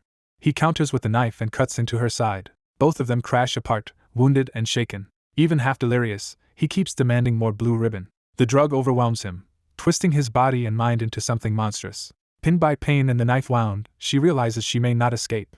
She breaks down, terrified that she is about to die here. At that moment, dark demonic energy begins to gather around the transformed attacker. The energy swells as another presence enters the room. The newcomer notes that if the transformation continues, Lavis will hate the aftermath even more. The wounded woman begs the unknown figure to save her. A blonde demon refuses, saying he lacks the strength to save her and that if she is fated for hell, she should accept it. The woman can only cling to that word in despair. The demon offers a cruel compromise. Her body can remain here even if her soul falls. He then opens a path back to the demon realm. In the demon realm, Barkin is welcomed by his elder sister, who has clearly been investigating his schemes. She accuses him of plotting ever since Lavis was sent to the human world. Her anger sharpens when she realizes he has been using her son. Barkin admits she has figured it out. He insists there is no need to worry because Lavis is grown and because he secretly placed a blood demon stone inside him. That revelation horrifies her, since it means the great demon king's heir is alone in the human world carrying a dangerous power. Barkin tells her to trust Lavis more. She answers that her fear is not Lavis himself, but the unstable direction of the entire world. She warns that the balance between opposing forces is so fragile that even a tiny crack could bring everything down. Barkin argues that Lavis is stronger than she thinks and has inherited his aggression and overwhelming combat talent. She strikes him and warns that if even a fragment of Lavis's soul is harmed, both of them are finished. Barkin complains about being treated like a child and jokes about eliminating older sisters, only worsening the argument. Bambi timidly tries to calm them, but neither sibling is willing to back down. Their chaos makes Bambi marvel that Lavis survived growing up around them at all. The story then returns to the quiet apartment where Miho is still processing everything. Miho finally asks the obvious question and confirms for himself that Lavis really is a demon. Lavis answers plainly that humans do call his kind that, while Street delights in hearing him say us. Now terrified about his own fate, Miho asks whether knowing this means he is doomed to hell after death, and Lavis replies that hell is effectively the demon realm, and that Miho would be safe there with him. Lavis even declares himself Miho's master as the demon king's heir, which only makes Miho reject the offer more desperately. Lavis threatens Bambi with grotesque revenge if Miho ever tries to go back on him. Miho pushes past the fear and asks the question that matters most to him now. He wants to know what happened to the real Miho whose body Lavis is using. Street answers bluntly that the original Miho was destined to die anyway, and only such bodies can officially serve as vessels. That explanation devastates Miho, who cannot accept that his friend was fated for death. Lavis tries to comfort him in his own warped way by saying they will all meet again in the demon realm eventually. Miho takes that as confirmation that he is bound for the demon realm too, while Lavis and Street casually insist it is actually a pleasant place. Street's gleeful description of a homeland full of blood and screams completely destroys that reassurance. Lavis tells Miho not to worry yet and to keep treating him the same as before, as long as he keeps the secret. Shaking and overwhelmed, Miho agrees. With that settled, Lavis decides to leave despite his lingering pain, and Street eagerly follows. The night carries them toward another destination. Lavis privately wonders if he overused the Bloodstone's power, because his head is starting to hurt. He arrives at a home where a cheerful girl surprises him with a birthday celebration. She explains that she and her mother spent all night making the cake for him. She excitedly dresses him for the occasion and says their parents will be home soon. She insists on taking a birthday selfie with him. As they pose, she notices the injuries on his face. She brushes them off with a smile, saying she only stepped in when some men were harassing an old woman, but Lavis quietly judges her kindness as unnecessary. He finds it strange that someone weak would still help others. The girl ignores his coldness and simply offers him cake. She feeds him a bite before he can refuse. The sweetness overwhelms Lavis, who has never tasted anything like it. He is furious at how deeply the taste affects him. That moment is interrupted when the girl's father storms in, enraged after being humiliated during his campaign and vowing to kill those responsible. He turns that rage on his own staff, blaming them for failing to stop the incident. His wife tries to restrain him, but he is too consumed by anger. He violently throws her off. The daughter finally shouts back, begging him to stop because her mother did nothing wrong. Her defiance catches him off guard. Instead of calming down, he lashes out at the family for celebrating while he was being attacked in public. He knocks the daughter aside and turns the room into a scene of fear. Then he smashes the birthday cake away, snarling that a real father would never tolerate such disrespect. The cake explodes across the room. The mother pleads with him again, reminding him that today is Miho's birthday. He dismisses even that, treating the occasion as meaningless. Lavis says nothing, but his silence turns dangerous. The father finally notices the murderous stillness in him. Lavis condemns the house itself as suffocating. The father retreats a step as the atmosphere changes. Lavis looks at the ruined cake and the wrecked celebration in cold disbelief. His fury crystallizes around one thought. The father dared to destroy something Lavis had already claimed as his. A grieving mother blames herself for what happened, but her daughter refuses to accept that guilt and clings to her instead. Nearby, Minho watches their pain and quietly absorbs how badly this family has been cornered. His sympathy hardens into contempt for the man responsible, whom he judges as unbearably arrogant. The story shifts to the candidate's side as evening settles over the city. Jung Tae-sik rages that Wai Young-moo has cut contact and stopped paying, leaving him unable to secure political favors. He fumes that even a single staged photo with Assemblyman Park now requires bribery he cannot currently provide. His subordinate can only promise to track Wai Young-moo down and contain the damage. Tae-sik vents that his campaign is humiliatingly dependent on corrupt people who treat him like trash. That frustration is interrupted when an aide bursts in with news that a video involving Minha is exploding online. Tae-sik demands an explanation and immediately orders the footage shown to him. The video reveals Minha stepping into a street altercation and warning the bullies that she recorded everything. Instead of backing down, the thugs turn on her, but she fiercely condemns them for harassing an elderly woman. As the bullies retreat, the candidate watches the scene with growing interest rather than concern. The footage ends with Minha checking on the old woman she defended, making her look kind and brave. Tae-sik instantly realizes this viral act of compassion can be weaponized by publicly claiming Minha as his daughter. The idea pleases him at once. He decides the scandal can be turned into a perfect campaign image instead of a problem. Elsewhere, another powerful group notices Minha too, but for a far darker reason. Han Yongju summons her children, Han Young and Hansu, to look at the girl now on screen. When asked how such a girl appeared so suddenly, Han Young identifies Minha as their mother's beautiful new vessel. The image of Minha smiling among classmates only deepens their fascination with her. Han Yongju teases Han Young about jealousy, but the daughter coldly denies any attachment. Han Yongju explains that Minha's face matches one she once deliberately purchased and crafted. She openly declares that Minha is meant to become her next body. To her, human bodies are disposable shells that age, wrinkle, and lose value too quickly.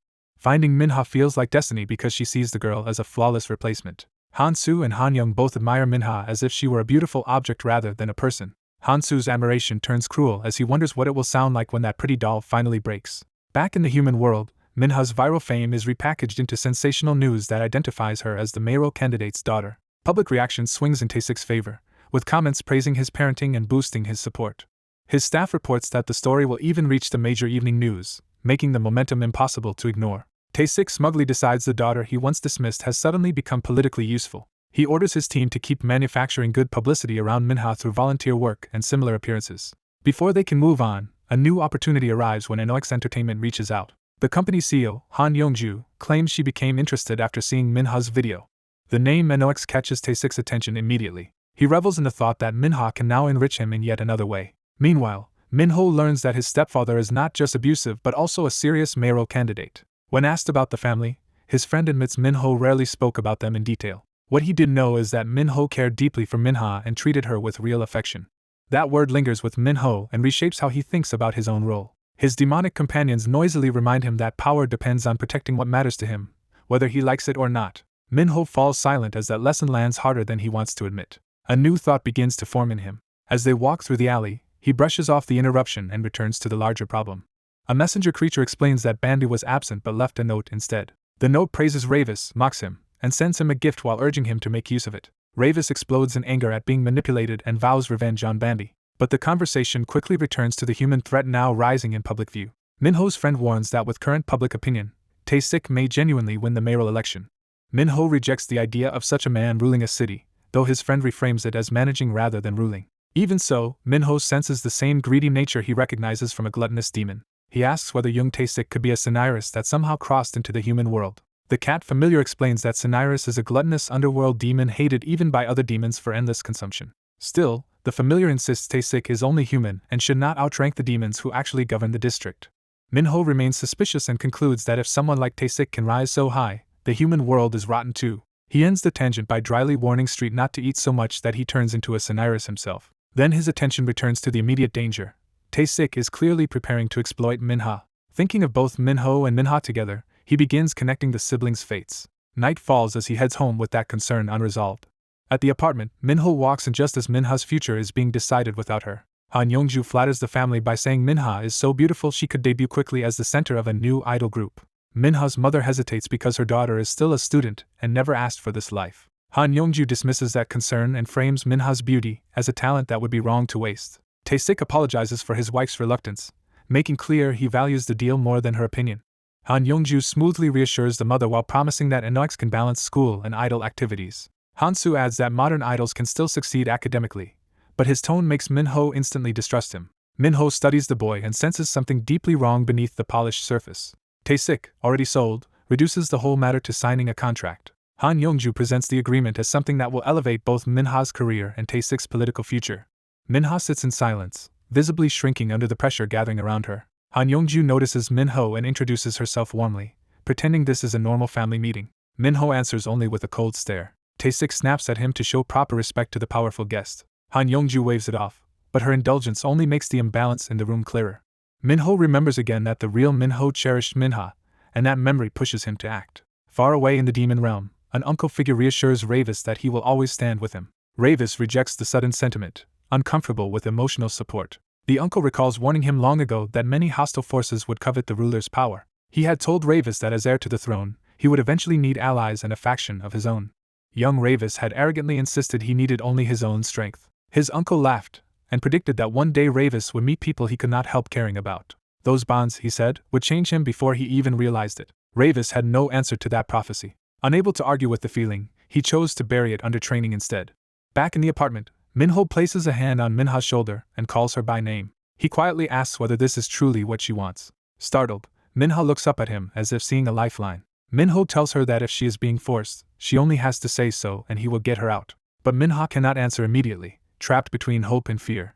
That hesitation triggers a brutal memory of Tae-sik striking her mother for trying to leave. In that memory, he insists the children belong to him because they are listed under his family registry. He mocks the mother's desperation and dares her to survive without money if she leaves. When the children protest, he belittles them and their mother as naive and powerless. He teaches them his creed outright: whatever he seizes becomes his forever. He forces Minha to remember that she is his daughter and therefore his possession. Back in the present, Minha repeats that this is her own choice, but the words sound rehearsed rather than free. She says she will do it, taking the burden onto herself before anyone else can be hurt. Then she sets one condition: any money she earns must be placed in her own name. Inside, she vows that this sacrifice will become the means to save her mother and brother from Tae-sik. Tae-sik eagerly agrees, pretending generosity now that the deal is secured. Han Yongju accepts the condition just as quickly and pushes to finalize the contract. Minha asks the company president to take care of her, while privately measuring how much she must endure. Her mother, still frightened, asks one last time whether Minha is truly certain. Minha reassures her and asks for trust, choosing resolve over tears. She even thanks Minho for worrying about her, trying to ease his anger with a bright face. Minho remains unconvinced, reading the strain behind her smile. Later, Han Yongju leaves in a luxury car with her children after securing what she wanted. On the ride, she savors Minha's perfection and thinks of the girl only as her next vessel. She praises every detail of Minha's appearance and purity as if appraising a rare object. Hansu, however, brings up Minho and notes that something about him felt wrong. Han Yongju asks Han Young for her judgment, trusting her instincts more than his. Han Young concludes that Minha's brother is definitely not human. Han Yongju considers that possibility and suspects he may be a demon realm tracker. Hansu eagerly offers to eliminate the threat at once. She forbids rash action and orders them to watch instead, because securing Minha matters most. She promises Street that once the Nomu night ritual makes Minha hers, he can do whatever he wants to Minho. That promise instantly pacifies him because he trusts his mother to reward his obedience. But Han Young begins to speak a forbidden name tied to Han Yongju's past. The name shocks Han Yongju so violently that her composure cracks. Han Young coldly warns her never to use that old name again, because she now claims a new identity and a new rebirth through Manhwa. She swears that no demon king or great power will stop her from succeeding this time. The next day, Manhwa arrives at the towering NOX building to begin the path she chose. She steels herself and decides she has to endure whatever comes. With that resolve, she steps forward into the company. Inside, Han Yongju orders everyone to focus on Manhwa and formally introduces her as the newest member of the NOX family. She publicly announces that the viral girl will become the center of NOX's new group, Zara. The existing trainees are stunned, especially Hyan, who had been training as center for years and is abruptly demoted to support Manhwa. Manhwa can only accept the order while Hyan's resentment ignites on the spot. The moment Han Yongju leaves, the room's forced politeness collapses.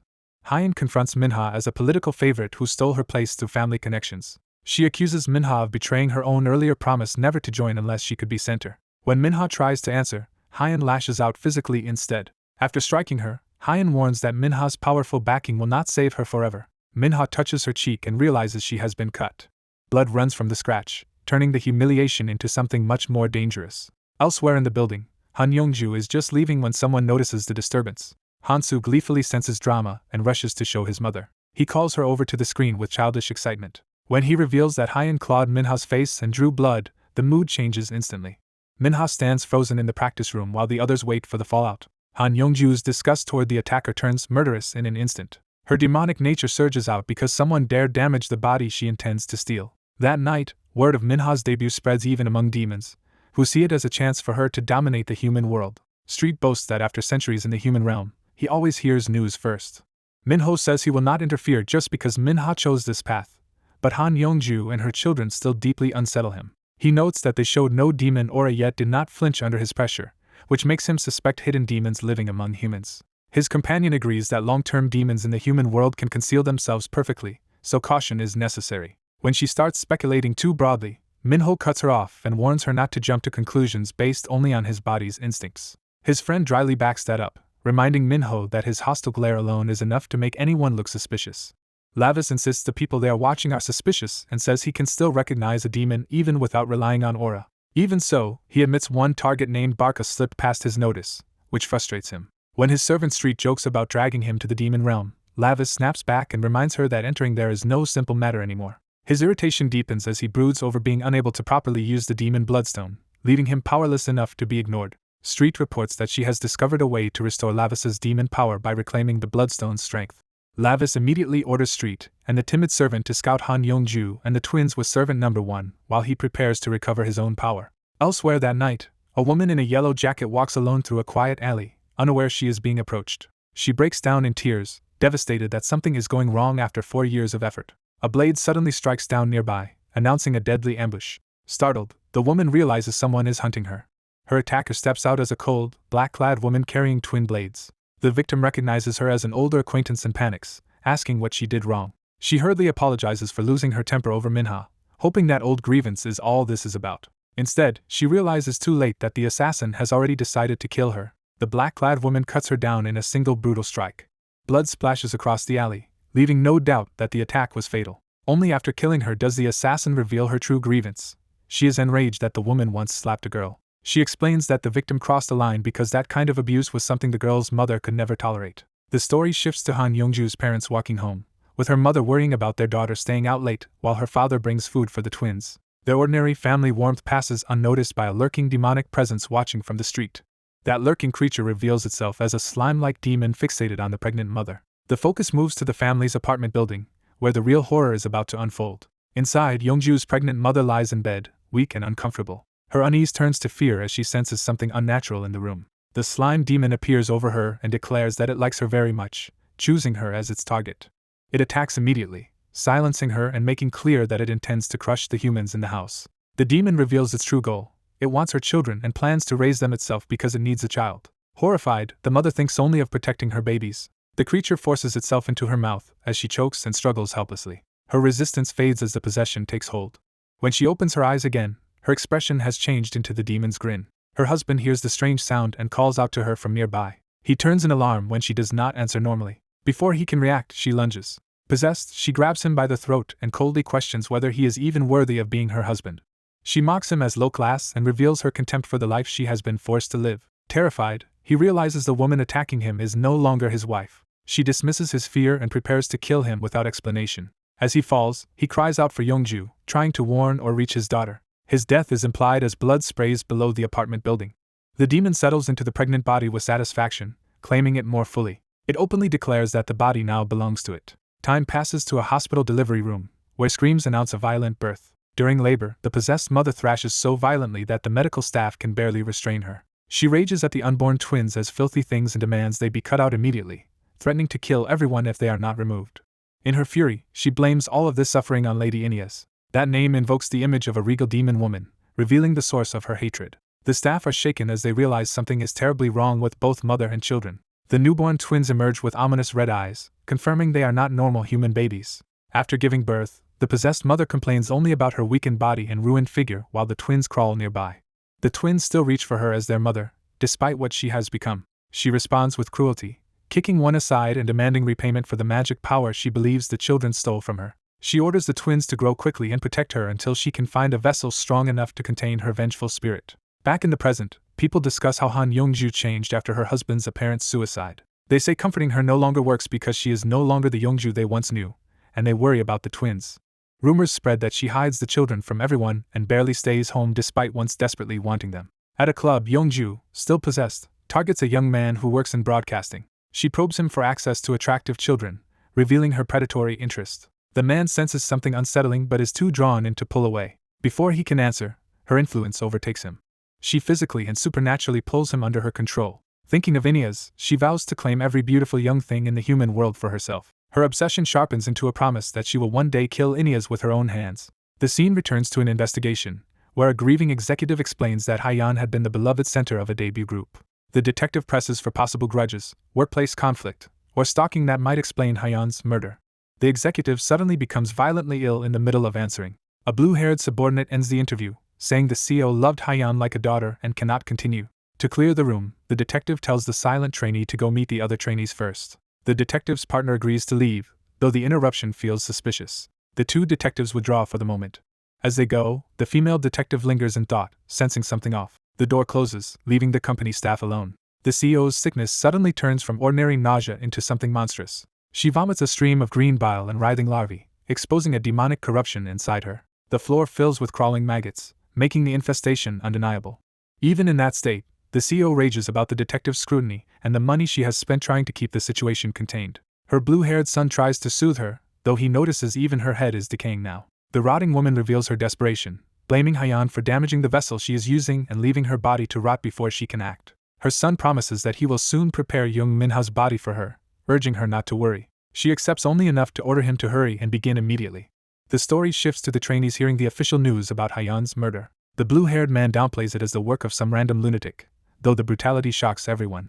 Using the murder as justification, he announces that all trainees will move into dorms the next day for safety and tighter control. Minha immediately questions whether that sudden dorm move is really necessary. He pressures her by saying dorm life is standard and privately resolves to make her submit to his will.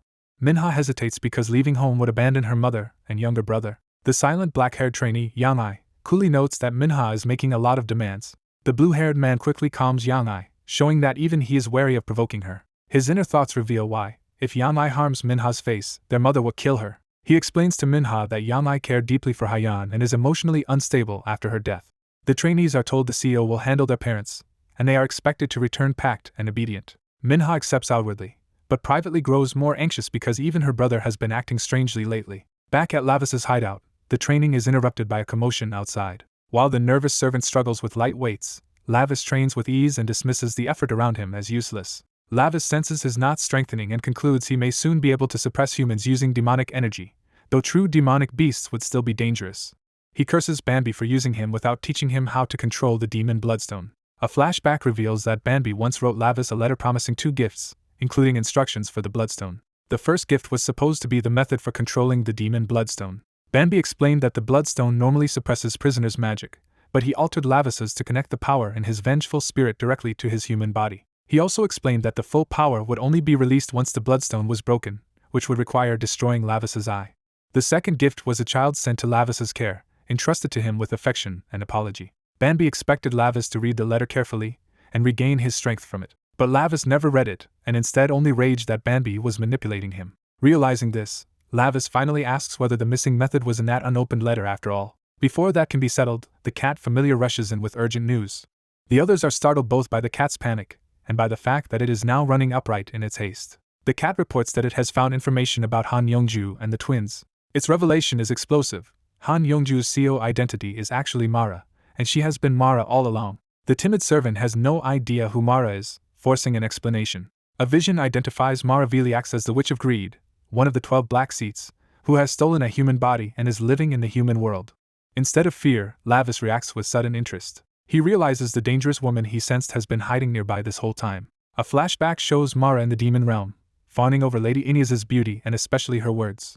Ineas tells her that true beauty in speech comes from learning to hold truth within one's lips. Mara takes that lesson literally and worshipfully, believing truthful words themselves will make her beautiful.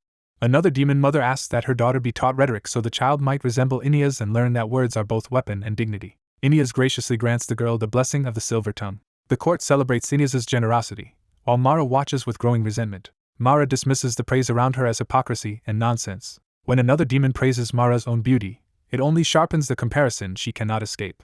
Mara grants that demon's daughter a twisted blessing instead, cursing the girl to be consumed by desire and die. The mother is horrified, realizing too late what Mara has done. Mara silently swears revenge. Her hatred crystallizes into a vow that she will never forgive Ineas. Back in the present, the cat concludes that Mara's obsession with Ineas was rooted in a lifelong inferiority complex.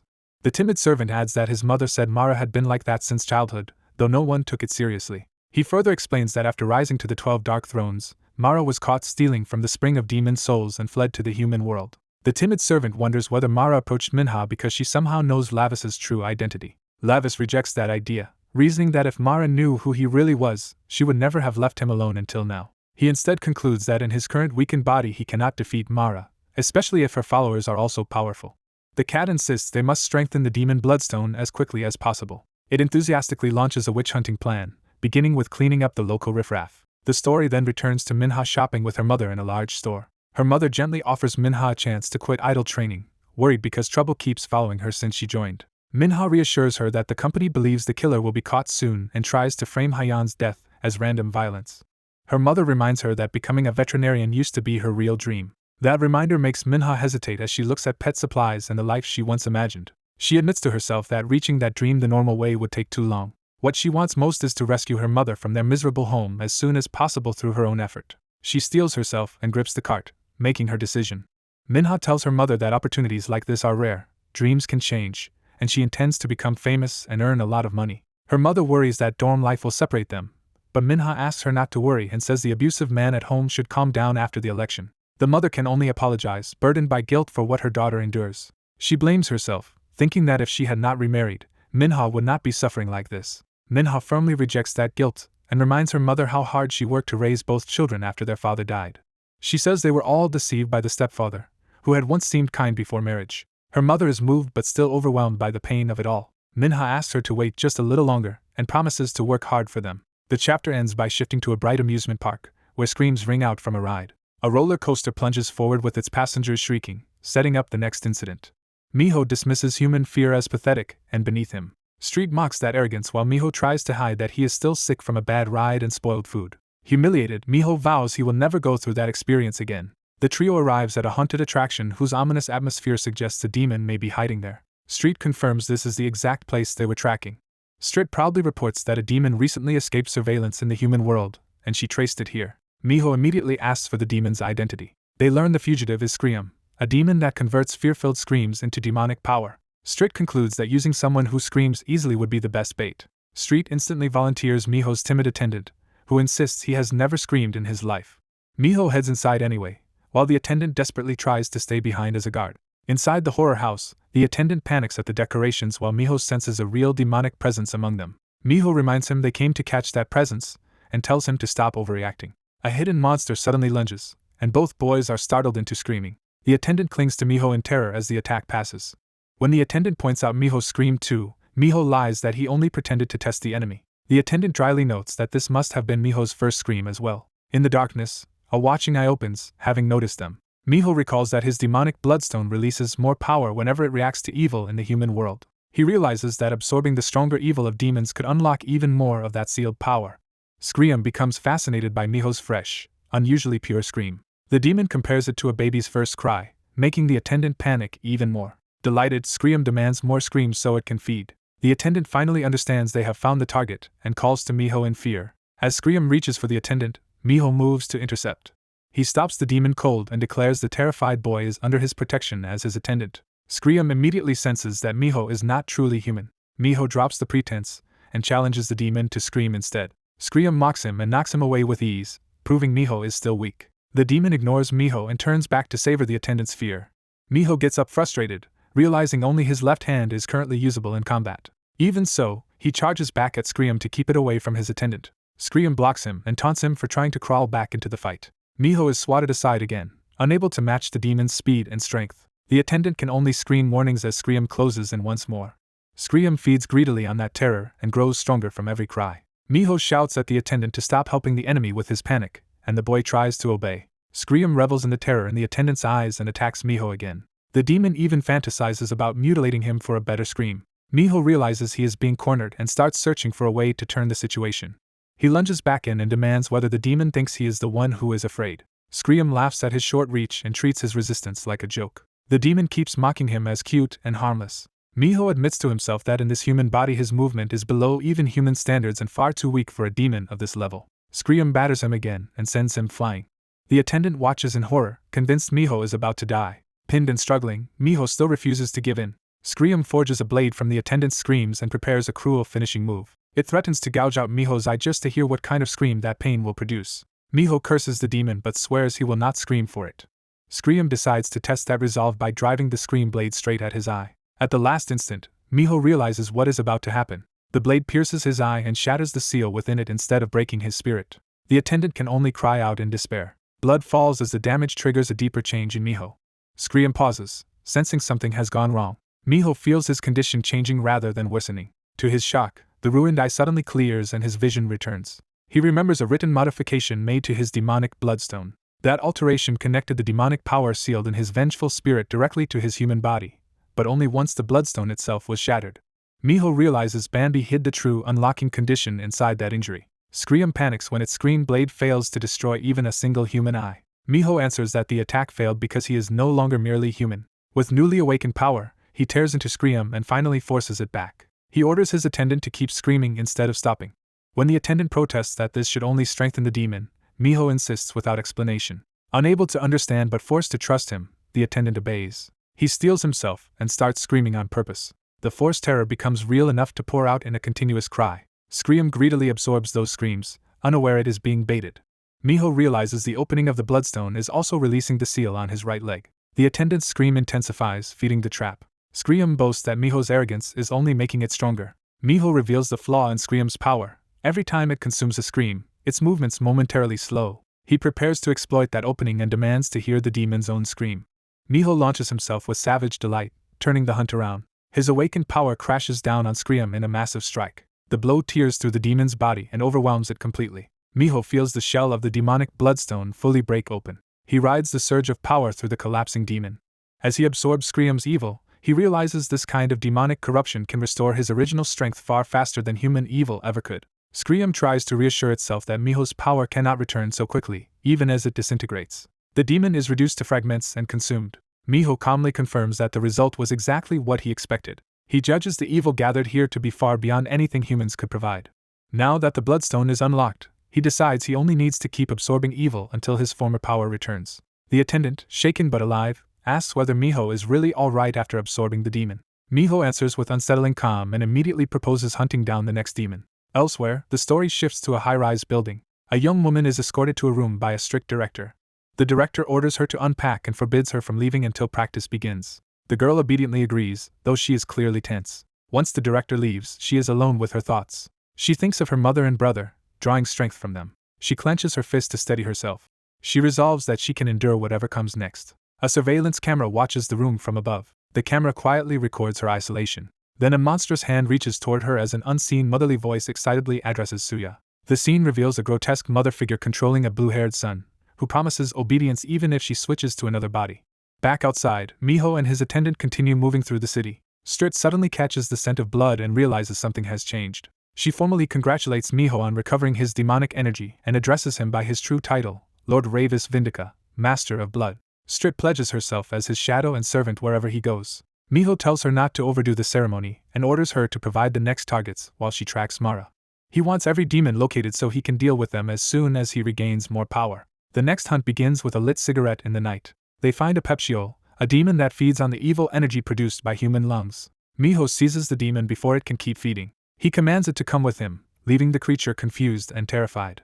Instead of negotiating, he simply tears into it with blood power. The foul stench disgusts him and makes both boys cough. Miho immediately asks for the next target. They move on to Askra, a demon that steals the memories of drunk humans, and Miho cuts it down just as quickly. As he absorbs another demon, he remarks on how filthy they all smell and wonders why so many demons survive by feeding on humans. He explains that demons who cross into the mortal realm lose their demonic energy at the barrier and must replace it somehow or die. The attendant finally accepts that possession and these supernatural horrors are real. With enough mana gathered, Miho decides to try restoring one of his old weapons. The attendant watches in amazement as power gathers in Miho's hand. Miho successfully summons Damerkal, his sword, though not yet in its full form. The attendant worries that sending Strit alone after Mara is dangerous. Miho dismisses the concern, reasoning that Strit's tiny demonic presence makes her hard to notice. Hidden nearby, Strit has already transformed into a small bat-like scout. While waiting, she complains that the mission is starving her. She suddenly spots something important. Strit dives after the clue at full speed. She snatches up a strange worm-like insect and realizes it matters. The discovery shocks her. Strit identifies the insect as being infused with Mara's demonic energy. She rushes back to report the finding to Lord Ravis at once. Meanwhile, a car emerges from an underground parking structure. The vehicle pulls away into the night. Inside, the blue-haired son proudly tells his mother he cleanly knocked out the girl and asks for praise. The hooded mother encourages him to continue. He eagerly urges the unconscious girl onward as if she were already his possession. The captive remains limp and unaware. Strit returns in a panic, but with the parasite still in her mouth she can barely get the warning out. After spitting it out, she presents the foul thing to Miho and Street. Miho identifies it as Mara's parasite, and concludes Mara lost its original form crossing the barrier and possessed a human body instead. He explains that if a parasite has emerged, Mara now needs a new host because a human body cannot contain that soul for long. The attendant realizes Mara's earlier interest may have been directed at Minha's body, and Miho agrees that Mara has always coveted youth and beauty. Miho angrily insults Mara as a decrepit old woman, leaving the attendant baffled by the personal tone. When asked about his mother's age, Miho casually reveals she would be over 6,000 years old in human terms. He then tries to remember his own age and drifts into an old memory from when he first visited the mortal realm with his uncle. In that memory, he watched humans constructing a monumental structure. His uncle boasted that the humans were building a temple for him. The uncle declared himself a being far above lesser devils and tried to impress his young nephew. But a scholarly companion corrected him, explaining the humans were actually worshipping Are of the heavenly realm. The uncle exploded in outrage that anyone would honor a god he claimed to have defeated. He finally brushed the correction aside and decided that since he had won, the temple belonged to him anyway. As the group realizes they are dealing with something far older and stranger than expected, panic rises over the warning that Minha may already be in Mara's grasp. The blue-haired demon girl urges immediate action, fearing Lord Ravis's younger sibling will be devoured if they hesitate. Miho falls silent as the warning lands and he starts connecting it to Minha. He finally understands the crisis clearly and realizes Minha is the one being consumed. The story shifts to the hidden building deep in the forest where the truth behind Mara's scheme is unfolding. At the site, a hooded, decaying woman recalls the night she was born as she arrives with her children and an unconscious girl. She describes this place as a concealed gap between worlds, hidden even from heaven. One of her children checks whether they have reached the correct destination. She confirms that this building sits in a rift between the demon and human realms, perfect for her purposes. The others are unsettled as they take in what lies inside. They enter a chamber filled with corpses and strange flowers, revealing that Mara has turned the place into a grotesque garden of death. A horned demon confronts them, demanding to know who has invaded his domain. The hooded woman calmly identifies herself as Mara Belias and declares that she has claimed the rift for herself, shocking the demon. Mara mocks him as a fallen former power who can no longer wield proper magic and orders him out of what she now considers her territory. The demon is distracted by the bodies and flowers, while Mara's son casually warns him not to step on the blossoms. Mara admits she is currently weak and that merely maintaining a human body is exhausting her. To compensate, she reveals the children she prepared to protect her. The demon recognizes them as human-demon hybrids and sneers that their parents look pathetic instead of protective. Mara dismisses his judgment and insists that since she gave them life, they exist to serve her, while scorning his flowers as worthless weeds. The insult enrages the demon, who reveals the flowers are sacred to him. He lunges in fury, unable to bear that no one recognizes the value of what he treasures. His attack crashes into the chamber with explosive force. Mara's son intercepts him, while still carrying Manhwa, casually knocking the demon back and treating the assault like an annoyance. Mara praises her son with twisted maternal pride. The scene flashes back to the origin of Mara's hybrids, beginning with her obsession over a stolen substance called the demonic soul spring. She had forced the stolen liquid down crying children's throats, commanding them to swallow it so they could become useful to her. The demonic soul spring is introduced as a legendary source of power from the deepest valley of the demon world. It is said to be formed from the tears of the god who created the world and to serve as the source of magic itself. For Mara, it was the only holy water capable of satisfying her greed. She had stolen it in defiance of its rightful monopolizer, and cursed him as she clutched the prize. Even as the children suffered, she coldly decided the sacrifice was acceptable if it made them strong enough to protect her. Her true goal was to survive in the human world until she could find Circle, hidden there. Back in the present, Miho's group races through the forest as the scent of Mara grows stronger. Their guide confirms they have found the source of the stench at the isolated building. The students are stunned to find such a structure hidden in a place like this. The blue-haired girl admits the smell is so overwhelming that even her nose has become useless. Miho, desperate and out of breath, begs Minha's brother to save her no matter what. The stoic boy decides to move in, dragging Miho along despite his protests. He dryly tells Miho that if nothing else, he can at least serve as a shield. The blue-haired girl throws her support behind Lord Lavis and urges him to defeat Mara. Lavis unexpectedly orders her to come too, saying they need numbers. She is horrified to learn that she has just been drafted into the fight as well. Her courage falters and she briefly regrets ever leaving the safety of her former master for wealth and glory. Inside, a magic circle activates around Minha's body as Mara's ritual nears completion. Mara delights in the response and calls for the ritual to continue. The fallen flower demon, now cornered, begs the Witch of Greed for mercy and offers his usefulness if she intends to remain in the human world. Mara's son immediately asks to keep him alive as a servant who can handle minor tasks. The demon bitterly notes that all of them are equally rotten. He condemns the whole group as a fitting cluster of addicts, runaways, and hybrids bound together by greed and betrayal. Mara suddenly notices a familiar face among the intruders and realizes Minha's brother has arrived. Miho is shaken by the chamber of corpses and struggles to accept that the horror before him is real. A flower-covered survivor addresses him by name, revealing he has been here all along. The survivor identifies himself as I'm Xian and reminds Miho that he once saved his life, expecting obedience in return. Miho recoils in disgust as he realizes he has stepped into the true demon world. The flower demon recognizes that Xian's interference ruined his earlier plan. Mara's son, trusting his instincts, declares that Lavis is no ordinary human and asks his mother if she knows who he is. The blue-haired girl proudly reveals that the quiet student is actually Lord Lavis Vindica, a fallen demon noble feared for slaughtering the Bauer family. Mara is stunned to learn that the boy before her is the son of the great demon King Ineas and the very Lavis Vindica she knows by reputation. The revelation triggers old hatred, as Lavis is remembered as the butcher who wiped out her family. Mara quickly reframes the situation and realizes this is her chance, because Lavis is trapped in a human body and far from his former peak. She decides she can finally avenge her family with her own hands. Her hatred spills over into resentment toward Ineas, whom she blames for sending her cherished son into the human world to interfere. Lavis calmly assesses the battlefield and concludes he cannot fight Mara and both hybrids at once, especially with the unreliable Bauer survivor nearby. He chooses to remove one variable first and orders Bauer to leave. The flower demon refuses, furious that Lavis still carries himself like a lord of the demon world. Lavis answers with a burst of blood magic and warns him to flee if he does not want to die here. The threat instantly breaks the demon's nerve. Lavis then declares himself the Lord of Blood and orders the demons hiding in the human world to behave until his return if they wish to survive. Mara is horrified that he can still use magic despite being in a human body and demands to know how. Her son curses the situation as the balance of power shifts. The flower demon is blasted out of the building, removed from the immediate conflict. Lavis coldly tells Mara that stealing another person's body is not something done without paying a brutal price. Mara fixates on being called an old woman and lashes out more from wounded pride than strategy. Her son tries to calm her, warning her not to overexert herself in her decaying state. She reins herself in, but her curiosity sharpens as she studies Lavis more closely. Mara decides the cruelest revenge would be to tear apart the child Ineas treasured most and imagine the mother's reaction. Lavis answers that he is equally curious to see Mara's face if the children of the woman she envied all her life were the ones to die. Provoked, Mara orders her twins Hansu and Henyang to bring her Lavis's tongue. The twins arm themselves with chain maces and rush to obey. The son eagerly volunteers to strike first and promises his mother she will not wait long. The daughter silently joins the assault with deadly focus. The son boasts that his own strength is enough and dismisses the need for his sister's help. The battle erupts as Lavis, the daughter, and the blue-haired girl all move at once against the twins' weapons. The daughter orders Han Su to stay out of her way, making clear that the twins are already competing instead of cooperating. Han-soo ignores her and complains that she is blocking his attack.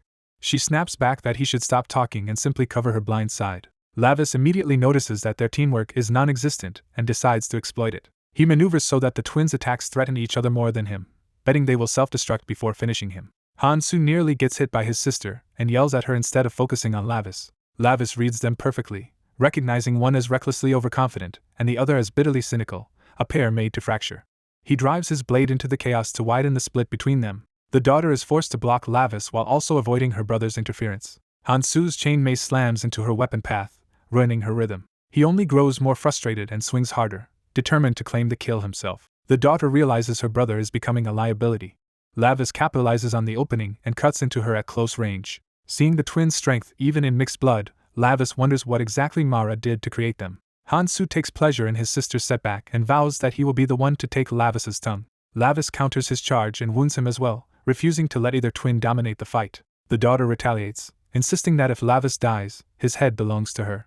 Her strike catches Lavis and forces him back, proving she is still dangerous despite the confusion. She is startled that he can slip through such a tight exchange at all. Han-soo, more concerned with ownership than victory, scolds his sister for nearly killing Lavis before he can do it himself. Their attacks continue to cross and collide, turning the battlefield into a contest of ego. The chamber fills with overlapping arcs of magic and steel as the fight spirals wider. The daughter presses Lavis again, forcing him to defend from below. Driven by obsession, she mutters that he must die. Lavis kicks free and creates space before she can finish him. He realizes he lacks the mana to handle both twins cleanly and considers provoking them even further. He taunts Han-soo by calling his sister the stronger elder, and the insult lands exactly where he wants.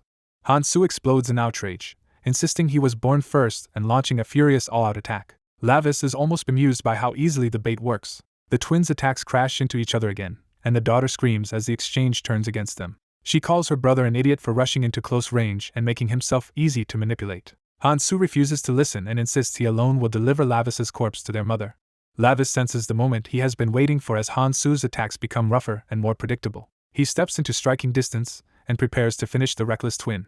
Elsewhere in the chamber, the blue-haired girl confronts Mara directly and condemns how far a once-revered member of the 12 Black Seats has fallen to greed. Mara erupts at being called grotesque by someone she considers beneath her. The blue-haired girl is wounded in the clash but uses the opening to call for Cheyenne to act now. Cheyenne runs to Minha and throws up a protective barrier around her body. Miho desperately pushes against the barrier, trying to break through and reach her. The barrier burns and freezes at once, making even contact with it agonizing. He keeps forcing himself forward despite the pain, refusing to stop. Minha remains motionless inside the ritual circle while Miho begs her to wake up. The blue-haired girl continues holding Mara off, buying time with sheer determination. She vows to endure somehow and tells Cheyenne to focus only on saving Minha. Miho keeps battering the barrier with his bare hands even as it tears at him. His hands begin to fail under the strain. He nearly breaks down, telling himself he is only human and powerless here. A memory of his ordinary, happy life with his friends flashes through him and reminds him what he is fighting for. He rejects despair and decides that being human is not enough reason to give up. With renewed resolve, he swears they will save Minha no matter what. He slams his fist into the barrier again with everything he has left. At the same time, Mara overwhelms the blue-haired girl and drives her into the wall with a brutal strike. Mara advances on her and declares that the childish beast's playtime is over. Even injured, the blue-haired girl is forced to admit that Mara's power remains monstrous despite her rotting body. Mara mocks the idea that her weakened appearance means she can be handled easily. She impales the blue-haired girl with multiple attacks and leaves her screaming against the wall. The girl can only cry out in pain as the wounds pin her in place. Mara turns back to Miho and orders him to watch helplessly as she promises him a miserable end. The blue-haired girl, trapped and bleeding, desperately tells Cheyenne to run before Mara reaches him. Miho freezes for a moment as the threat closes in and his options vanish. Mara's dark power engulfs him, pinning him down and stopping his body from responding. She coldly decides she will use both Miho and Minha as nourishment.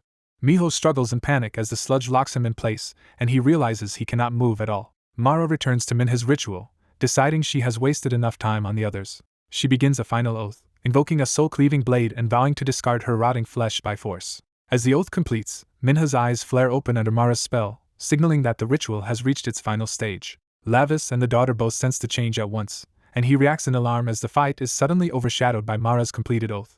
A silver-haired fighter unleashes a crimson blade, committing fully to a desperate counterattack. His demonic eye sharpens as he locks onto the enemies surrounding him. He meets the assault head-on, forcing back multiple attackers at once with a violent burst of sword power. The clash scatters the group across the room, briefly breaking the encirclement. As everyone lunges to seize the initiative, the one-eyed ally tries to claim the first move while the chain-wielding enemy is ordered to stop. Before he can press forward, the chain user is suddenly bound by pink energy and thrown off balance. His confusion deepens as the restraint tightens and interrupts his attack completely. A gag seals his mouth, cutting off any chance to shout or cast. Pinned against a pillar, he can only struggle helplessly. The black-haired fanatic reveals herself as the one who intervened, furious that anyone dared mistreat her beloved Robbie's. At the ritual circle, the old vessel begins disgorging dark fluid as the transfer reaches a critical stage. The black mass pours out of the ruined body and surges toward Manhwa. It enters through Manhwa's mouth, forcing the possession deeper into her body. The invading essence keeps flooding in, overwhelming her from within. When the stream ends, the transfer appears complete enough for the new host to awaken. Mara rejoices through Manhwa's face, declaring that she has finally obtained the perfect vessel. The original body collapses beside the glowing circle, now little more than a discarded shell. Inside Manhwa's body, Mara revels in the sensation of fresh flesh and restored movement. She exults that this beautiful body will be hers forever. Seeing Manhwa taken over, the bespectacled boy breaks into panic and refuses to accept it. The blue-haired demon girl cries out for Manhwa in horror. Robbie tries to rush to Manhwa, but the one-eyed ally blocks him and forces him to keep fighting. Robbie realizes with dread that he has arrived too late to stop the possession. The black-haired fanatic, still love-struck, gets distracted admiring Robbie's instead of helping. Robbie fights through pain and keeps swinging, refusing to give up despite being wounded. The fanatic scolds herself for freezing up, reminding herself that Robbie's is in real danger. Even then, she hesitates because stepping in would make Robbie's notice her. Her embarrassment nearly paralyzes her, but she knows she cannot keep admiring him from the sidelines. The gagged chain user suddenly notices her indecision and opportunity. Still bound and muffled, he thrashes violently to get her attention and break her focus. The one-eyed ally notices his condition and recognizes him as Hansu. Robbie sees the opening and prepares to strike past his blocker. The one-eyed ally intercepts him again, cursing Hansu for creating the chance. In Manhwa's body, Mara pauses as if sensing a new disturbance. She notices movement below and turns toward the source with predatory curiosity. Hansu, now partly freed, gasps as he regains enough control to move. Mara spots him and immediately identifies him as the little rat who interfered. Hansu realizes in shock that Mara truly succeeded in taking Manhwa's body, while Mara mockingly asks whether her new appearance is pretty. The boy understands the worst has happened and fears everything may already be over. The blue-haired demon girl refuses to surrender and announces that Manhwa's soul has not vanished completely. Robbie turns at once, seizing on that single hope. She explains that tonight's moonless night destabilizes magic, contracts, and souls because the boundary between worlds is blurred. That means Mara's ritual cannot be considered fully complete until the night ends, so Manhwa's soul should still remain inside. Those words visibly shake Mara, who realizes her hold is not absolute yet. Manhwa's trapped soul briefly surfaces and begs Miho to save her because her body is moving against her will. Robbie recognizes that the plea is genuine and that Manhwa is still fighting from within. Mara immediately suppresses that moment of resistance with a mocking grin. She toys with them by imitating Manhwa's voice perfectly and laughing at how convincing the act is. Robbie snaps in fury at being mocked with Manhwa's own voice. Mara grows bored with the game and orders Young-ah to stop hesitating and kill everyone. Young-ah obeys at once and charges back into the fight, eager to finish both the heroes and the hidden meddler. Robbie meets the renewed assault while seething over the humiliation of being stalled by opponents he considers beneath him. At the same time, Mara decides to feed on the others to strengthen her unstable new body. She weighs her prey while the boy and the blue-haired demon girl realize they are about to be eaten first. A small purple capsule rolls into the room, interrupting her choice. Mara notices the object at her feet and pauses to inspect it. The capsule opens, releasing a tiny red-eyed familiar charged with ominous energy. The little creature fixes Mara with a hostile stare as if it was sent for this exact moment. Red smoke bursts out and wraps around Mara, startling her and disrupting her control. Robbie senses that the strange smoke may be the key to turning the battle. Mara recoils from the foul stench and loses composure for the first time. The black-haired fanatic finally acts, moving decisively instead of daydreaming. She drives a weapon into the blue-haired demon girl's chest from behind, betraying her without hesitation. The blue-haired demon girl is stunned to realize who attacked her. The wound reveals a hidden device embedded in her body rather than a normal injury. The fanatic, Jin Jae-wee, coldly orders her to use that device, and the blue-haired demon girl realizes who has been manipulating events. At the same time, Mara lashes out and batters the bespectacled boy with a tentacle. Jin Jae-wee shoves a modified gun into the boy's hands and tells the human to use it to help their brother. The boy stares at the weapon in confusion, barely understanding why it was given to him. The blue-haired demon girl recognizes it as a weapon altered with demon realm power, and is shocked that Jin Jae-wee possesses such a thing. The boy is equally baffled about why Jin Jae-wee entrusted him with it. As he grips the gun, its power activates and begins resonating with him. The weapon floods him with pink energy, forcing open a new perception. The surge overwhelms his body, making his head spin and his heart race violently. His senses distort further until he can barely breathe, but the change keeps deepening. Mara, now wary, demands to know what this weapon is and what he intends to do with it. The blue-haired demon girl throws herself at Mara to keep her from stopping him. Mara dismisses the device as a toy, but the demon girl insists its true effect has not appeared yet. Mara mocks her as a discarded low-class beast and assumes the outcome is already decided. The demon girl fires back that Mara is the one ruined by greed, and the two collide in a savage exchange. Their struggle tears chunks from Mara's tentacles and litters the floor with black flesh. Mara realizes the weapon is more than a toy after all. Instead of retreating, she decides to devour the altered flesh and absorb every advantage she can. As she feeds and mutates, her tentacles thicken until even the demon girl's claws can no longer cut them. The blue-haired demon girl warns that Mara is rapidly adapting to Minha's body, so every delay makes the situation worse. Mara savors the prospect of eating a fresh demon beast next. The demon girl suddenly notices the true source of Mara's incomplete transfer. She identifies the umbilical cord still connecting Mara's new vessel to the old corpse. She explains that Minha is only human, so she cannot absorb all of Mara's essence at once. That is why the original body and the magic circle are still preserving the transfer process. Mara lashes out with a sweeping tentacle strike to stop the explanation. Even while defending herself, the demon girl shouts that they must sever the cord or break the magic circle protecting the corpse. Meanwhile, the boy notices Minha's breathing stabilizing, proof that the possession has been disrupted. He looks at the strange gun and struggles to understand how he can use it to help. Then he spots the old body lying inside the barrier and begins connecting the clues. He realizes the tentacles are still linked to that corpse, not fully rooted in Minha yet. From that, he concludes the transfer into Minha has not finished. He further understands that the magic circle exists to protect the original body until the transfer is complete. A plan forms immediately. If he can destroy the circle, there is still a chance to save Minha. The weapon's power sharpens his vision until the hidden logic of the spell becomes visible.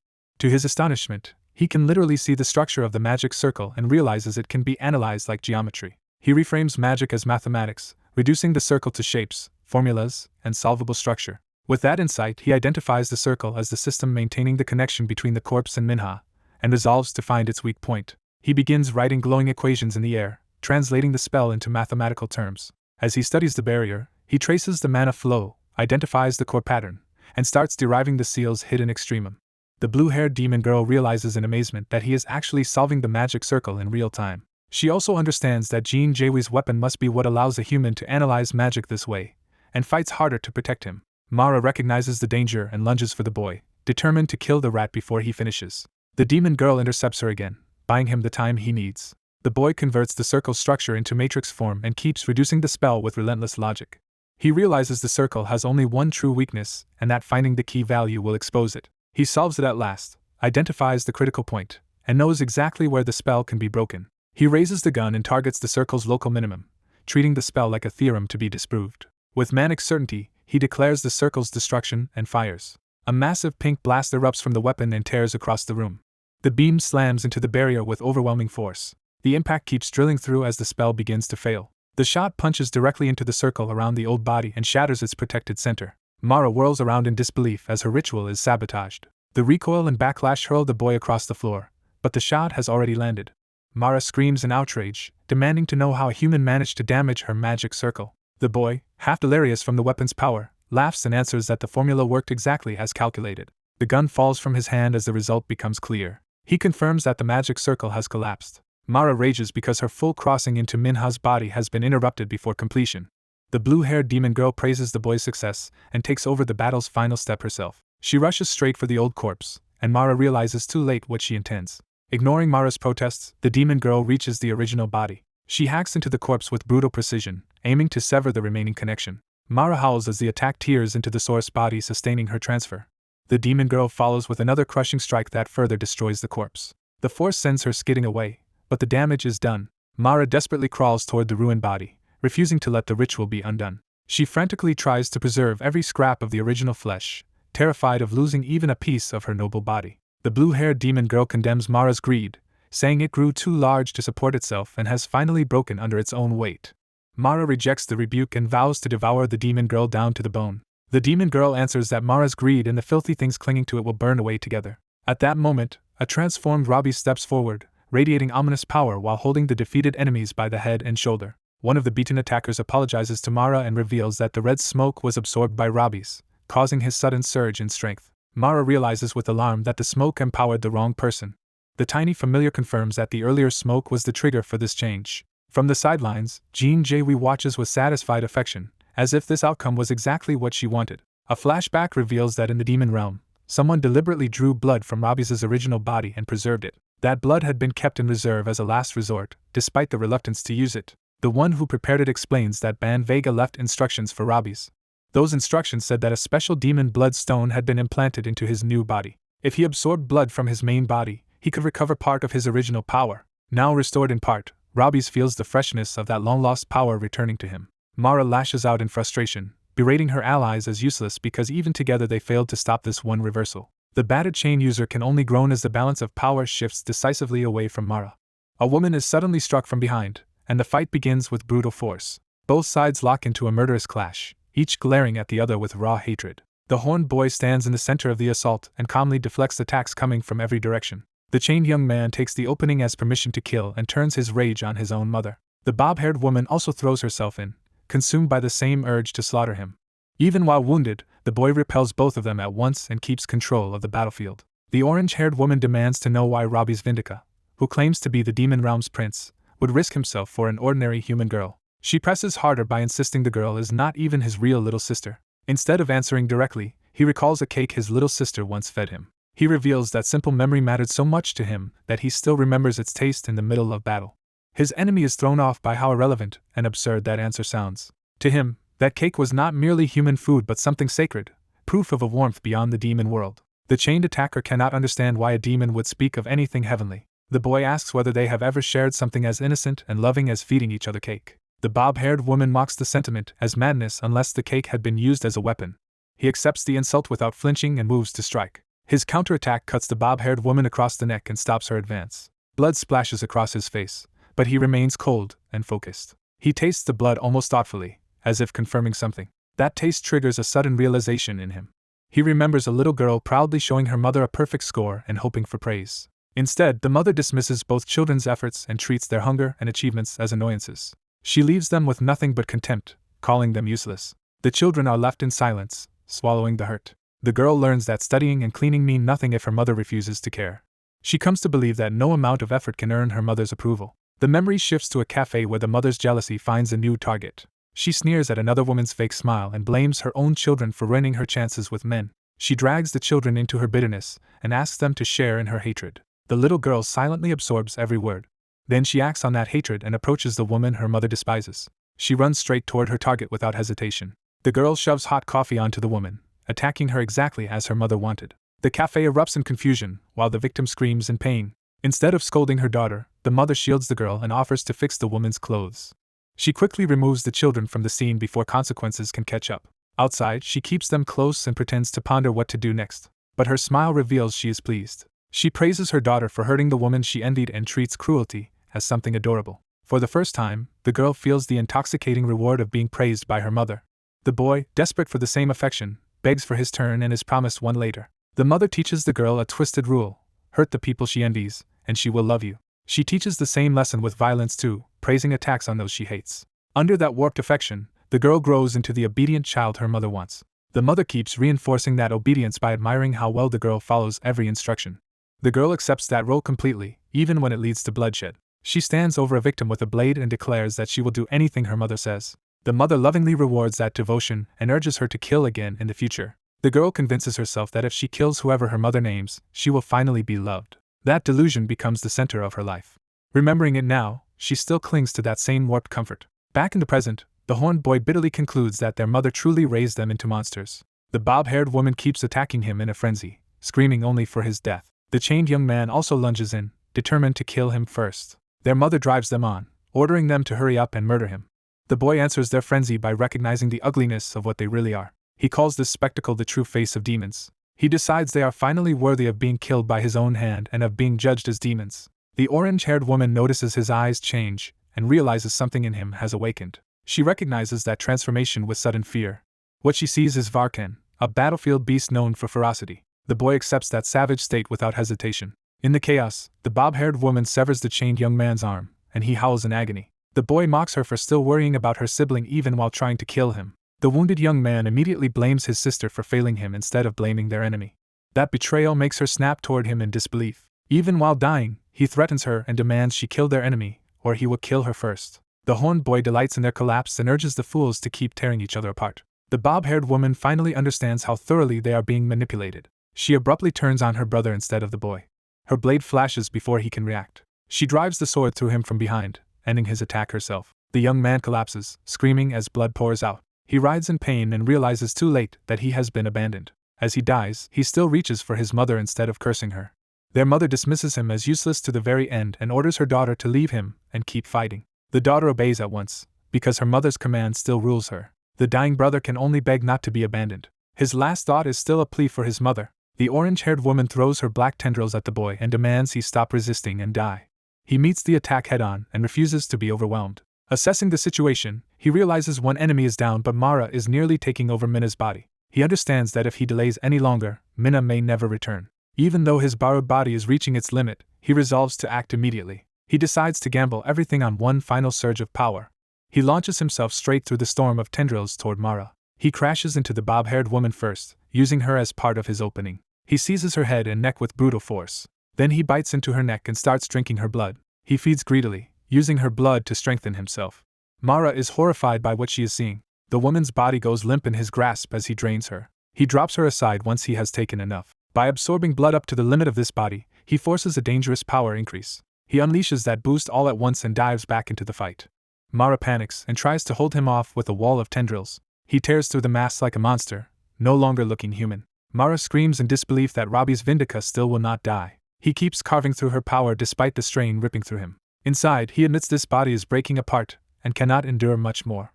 He feels as if he is being crushed to death from within. Even so, he forces himself onward through the pain. Mara lashes out again in desperation. He evades and closes the distance before she can finish him. She rages that he is ruining everything at the last moment.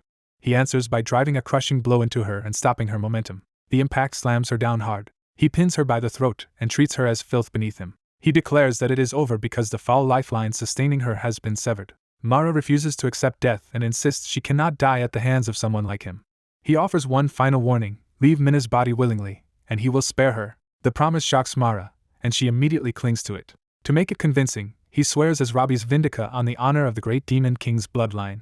Mara quickly realizes he fears losing Minna if she self-destructs inside the body. She decides she can abandon this vessel and simply find another later. Trusting his oath, she demands he drop his sword first as proof. He agrees outwardly, saying there is no other way for now. Instead of disarming, he cuts his own hand with the blade. He lets the blood fall and prepares a different method. Then he orders Mara to come out of Minna's body. Mara pretends to comply, but her smile reveals she is planning betrayal. She begins forcing herself out as a monstrous black mass while cursing him as a fool. He smiles back, having expected exactly that. The emerging creature extends a clawed limb, ready to strike the moment it is free. He grabs the exposed form without hesitation. Mara is stunned to discover the hand holding her is not human at all. He admits that he never actually knew how to remove her from Minna's body and only tricked her into exposing herself. The revelation leaves Mara reeling. She screams that he lied even after swearing on his family and father's honor. He coldly answers that only his own honor matters to him, not hers. Now separated from Minna, Mara panics and begs not to be forced out completely. He mocks how pathetic she looks once stripped of her host. Mara can only stare in shock as her advantage vanishes. Minna's body slackens, freed but barely conscious. The extracted demon shrieks in agony while he holds it aloft. Its arrogance collapses into begging, and it promises total obedience if spared. It pleads desperately for mercy. A thin black thread still trails from Minna, showing the last connection between host and parasite. Though badly injured, the bob-haired woman rises again behind him with a sword, trying to seize one last chance. The demon immediately tries to use her, praising her and urging her to kill him quickly. Driven by the same hunger for approval, she raises her blade for a final strike. He senses the attack at the last instant. Before he can fully react, the dying young man impales his sister from behind, accusing her of trying to claim their mother's praise alone. With his last breath, he rejects the idea of letting her have that reward by herself. She coughs blood as the betrayal lands. The two siblings collapse together in a pool of blood, destroyed by the same twisted love that shaped them. Watching this, the extracted demon rages that the boy is throwing away his last chance. He dismisses the siblings' obsession with motherly love as a foolish way to die. Still trapped in his grip, the demon begs for another chance and claims a past bond with his mother, hoping that lie will save it. Mara desperately insists her past bond with Ineas proves she is telling the truth and begs to be believed. The wounded blue-haired girl rejects that plea and condemns Mara as a selfish mother who still thinks only of herself after her children died. Mara coldly reveals how little those children meant to her, claiming she can simply replace them, even as someone tries to stop the exchange. That ruthless answer leaves Mara reeling for a moment under the weight of what she has exposed about herself. Ravis cuts her down and dismisses her as unworthy of the fear once attached to a former member of the 12 Black Thrones. Even severed and collapsing into slime, Mara refuses to die quietly and clings to her hatred. She fixates on Ravis Vindica, furious that he has reduced her to such humiliation. Her rage deepens when she realizes the one who defeated her is Ineaza's child of all people. Unable to accept that defeat, Mara vows revenge and tries to kill him anyway. Ravis answers her last attack by moving in without hesitation. He crushes what remains of her with a brutal finishing blow. After ending her, he falls silent, letting the moment settle. The last of Mara's body pulls around his feet as the danger seems to pass. But the slime suddenly rises again, showing she still has one final trick left. It lashes onto Ravis's face and eye, trying to invade him through direct contact. He endures the intrusion instead of panicking, allowing the attack to continue for a beat. The contact reaches deeper, as if Mara is trying to force something into him, or seize his body. Ravis then declares the struggle finished, implying he has turned the situation to his advantage. The blue-haired girl recognizes that he has succeeded, while the bodies of the twins lie nearby as a grim reminder of what this battle cost. Even so, she warns that defeating Mara was no small feat because the former Black Throne's power was still immense. Ravis begins to answer, but his attention shifts to the lingering contamination on him. He calmly reaches into his clothes, preparing to clean himself up rather than dwell on the fight. Disgusted by the smell and filth Mara left behind, he wipes his face and complains that the whole ordeal wasted too much time. The blue-haired girl mourns the twins and wonders whether their fate would have changed if Mara had never crossed into the human world. Looking at the dead pair, she imagines they might have lived happily with their true mother instead. Ravis refuses to indulge that certainty and answers that no one can know how their lives would have turned out. He broadens the point by noting that tragedy is not limited to demons. Even human children, he says, can die because of their parents' greed. Nearby, a hidden onlooker watches the aftermath with nervous excitement. Once she decides the mission is complete, the spy prepares to slip away unnoticed. Ravis catches her before she can leave and calls her out directly. The startled intruder nearly gives herself away in panic. She tries to retreat behind cover, but it is already too late. Ravis orders her to come out, and she begs him to pretend he saw nothing. The blue-haired girl recognizes the intruder as Beltia and is shocked that such a famous figure is here. She identifies Beltia as the youngest daughter of the Murtano family and a once-in-millennia genius weapon maker of the demon realm. Ravis demands to know why someone like Beltia followed him all the way here. Beltia blurts out that Vanby sent her as a present for her big brother, and now that the surprise is ruined she wants to leave. She bolts immediately, choosing escape over explanation. The blue-haired girl adds that Beltia is notorious not only for talent but also for arrogance and obsessive pursuit of Ravis, though the face she wore here was clearly Jean Jahi's. That detail makes Ravis realize there must be a reason Beltia chose that human appearance. He concludes that Vanby must have transplanted Belcha's soul into Jean Jahi's body. That revelation makes the situation far more complicated than he expected. Ravis erupts at Vanby for creating this mess and promises to make him pay once they return to the demon realm. The blue-haired girl mockingly feigns innocence at the threat. When she asks how long Vanby would suffer, Ravis answers with furious exaggeration that it will be forever. The scene shifts away from the battlefield to the demon realm. There, Vanby teases that Ravis's choice to drink blood on the spot was both frightening and fitting for his nephew. When asked what happened next, Vanby casually recounts how the power from that blood let Ravis tear through Mara's attacks and finish her off. He pretends the details are too brutal to repeat, while clearly enjoying Mara's downfall. Varkan notices his sister's satisfaction and tells her to stop using Robbie's now that Mara has been dealt with. She argues that Robbie's has already done enough by executing the fugitive Mara, and complains that the boy in the human world keeps disturbing her peace. Varkan abruptly changes the subject to the rare tea she is drinking and hints that it came from House Reuters, implying a hidden issue she has ignored. She dismisses the implication and insists it has nothing to do with their current argument. Varkan backs off with a smile, saying that since Robbie's can now use his true power, she should simply relax and keep drinking. But she turns serious and brings up Bambi, Varkan, and Gamudare together as if linking them in a secret matter. She directly asks what the three of them are plotting behind the scenes. Varkan protests that even the great demon king knows nothing about it, which only makes the accusation sound more credible. She reasons that Bambi could never have implanted a bloodstone in Robbie's without Gamudare's knowledge. That thought leads her to a darker conclusion she can barely bring herself to say aloud. She realizes they are using Robbie's as bait to lure Morgoth, and Varkan cheerfully confirms it. Enraged, she attacks him, but Varkan insists he only helped because Robbie's himself wanted Morgoth caught. As she throttles him and curses him for surviving this long, Bambi calmly drinks tea and lets the siblings fight. Bambi dryly remarks that siblings seem fated to keep trying to kill each other across lifetimes. Even he grows more thoughtful as the name at the center of this scheme comes into focus. Morgoth is introduced as the being who commands death and embodies the end that returns all existence to nothing. When Morgoth's power moves, even angels and demons alike are drawn into its reach. Its threat extends across the celestial realm, demon realm, and human world, all of which could be extinguished one by one. Morgoth is described as a cruel architect who wants to consume the human world and remake the demon realm. Bambi quietly addresses that distant enemy and promises that the trap is still closing. He sends a warning into the void that Robbie's is coming for Morgoth. Back in the human world, Ravis carries the unconscious young Miho to safety. He lays her on a bed and stands over her in silence, as if considering what he owes her. He addresses young Miho by name, and says he has repaid the debt for borrowing her body. Before he can leave, people rush in after hearing that a student has collapsed outside the dorm. Miho's mother and others arrive in alarm, and Ravis calmly explains that she was injured in the practice room. Her stepfather immediately twists the situation into an accusation, claiming Miho and young Miho planned this together to ruin him. Miho's mother tries to stop him, but he turns on her too and accuses both mother and son of opposing Minha's idol career. He rants that every time Minha was praised online, the attention he wanted for himself was stolen. Thinking only of publicity, he orders his secretary to photograph Minha and frame the incident as a stalking attack to harvest sympathy. He revels in the scandal he can manufacture, caring more about votes and attention than his daughter's condition. Ravis's disgust hardens into murderous contempt as he listens to the man expose himself. He starts to respond, but someone else reaches her limit first. Miho's mother breaks down and screams at her husband to stop, demanding that he finally look at the child lying before him. Her outburst shocks him because she has never openly defied him like this. Ravis watches as she confesses that she once believed he would be a good parent, until he drained the family fortune after her father died and used their connections for his political ambitions. She condemns him for exploiting even Minha now and admits she cannot endure it any longer. He answers with self-righteousness, reminding her that he took in a woman who ran away with a poor man and raised her 2 children. Then he turns vicious, accusing her of devouring her former husband and calling the children ungrateful for resisting him. Ravis falls silent again, but now his restraint is visibly strained.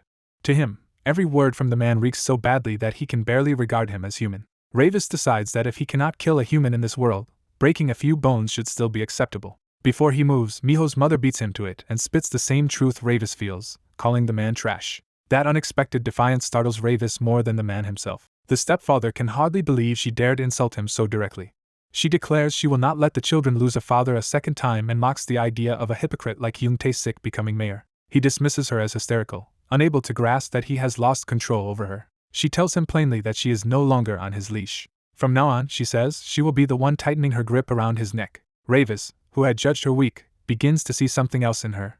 In her fury and resolve, she reminds him of his own mother. Yoon Tae-sik tries to reassert authority, outraged that the family he used is finally turning against him. But his shouting now sounds smaller, because the fear has shifted onto him. Elsewhere, the story cuts to Fort Vulture, a U.S. military facility in the Middle East. Inside a blood-soaked control room, a hooded intruder studies the consoles and idly wonders which button to press. A wounded soldier begs the intruder not to touch the launch control, but the stranger only asks why that should matter. The soldier warns that pressing it will kill thousands of innocent civilians. The hooded figure pauses for only a moment, considering the plea without sympathy. Then the intruder presses the launch button anyway, remarking that this is exactly what humans built it for. The missile launch sequence begins, and the facility erupts in alarms.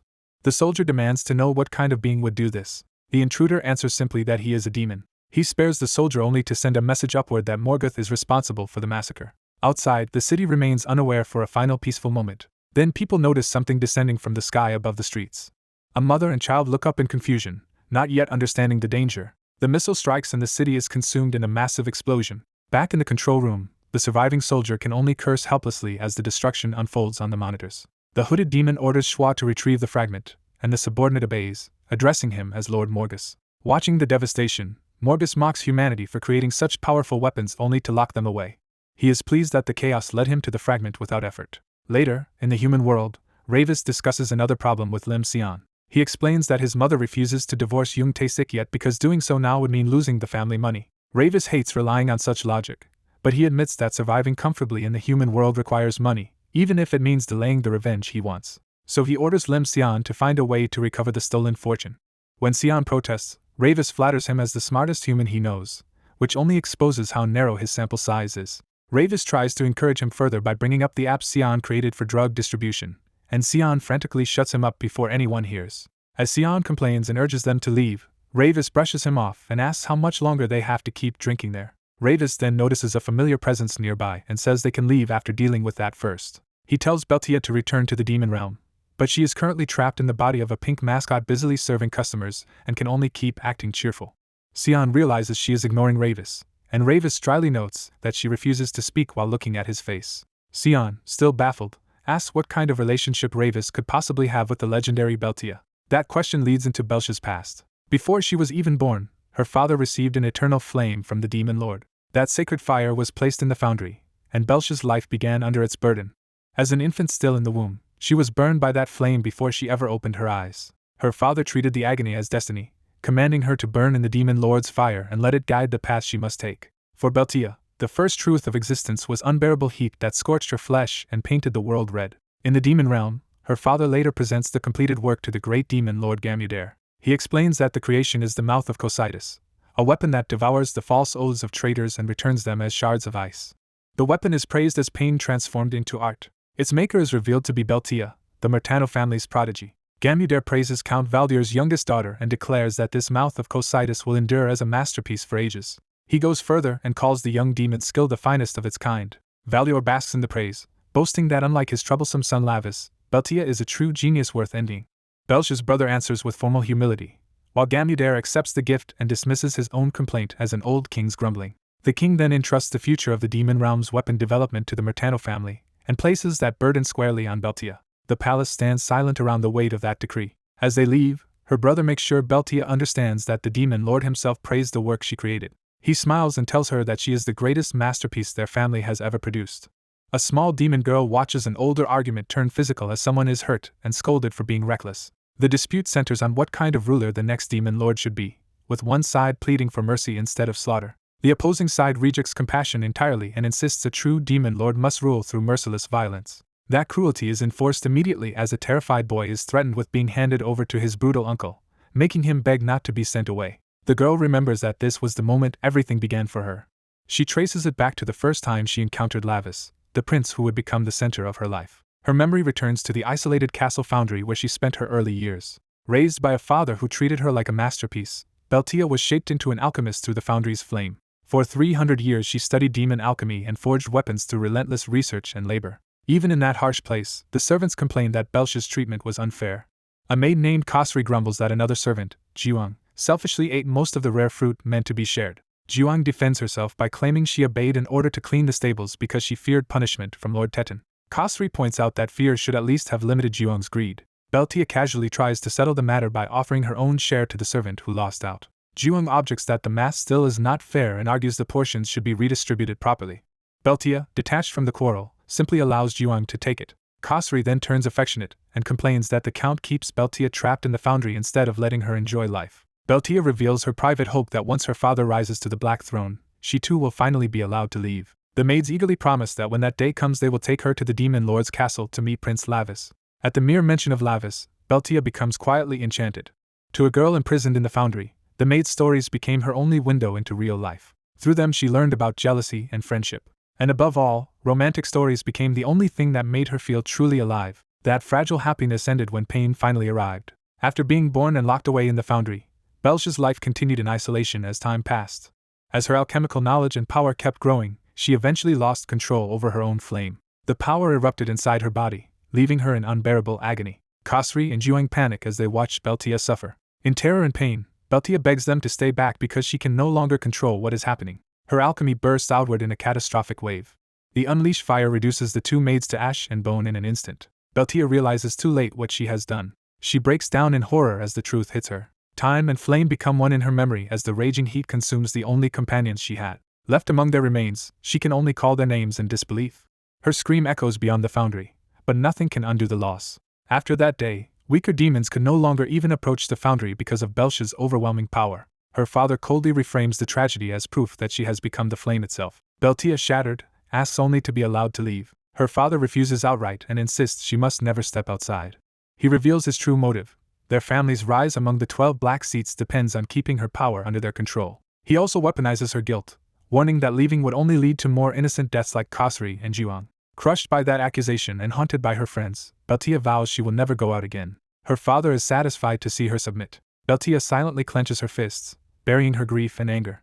From then on, she became completely alone. Only the sound of endless rain marked the passing years. For decades, the only signs of life she encountered were the order forms her father left outside the foundry. Her memories and even her sense of being alive slowly burned away until they felt like scrap metal. Eventually, even her reason for living began to fade.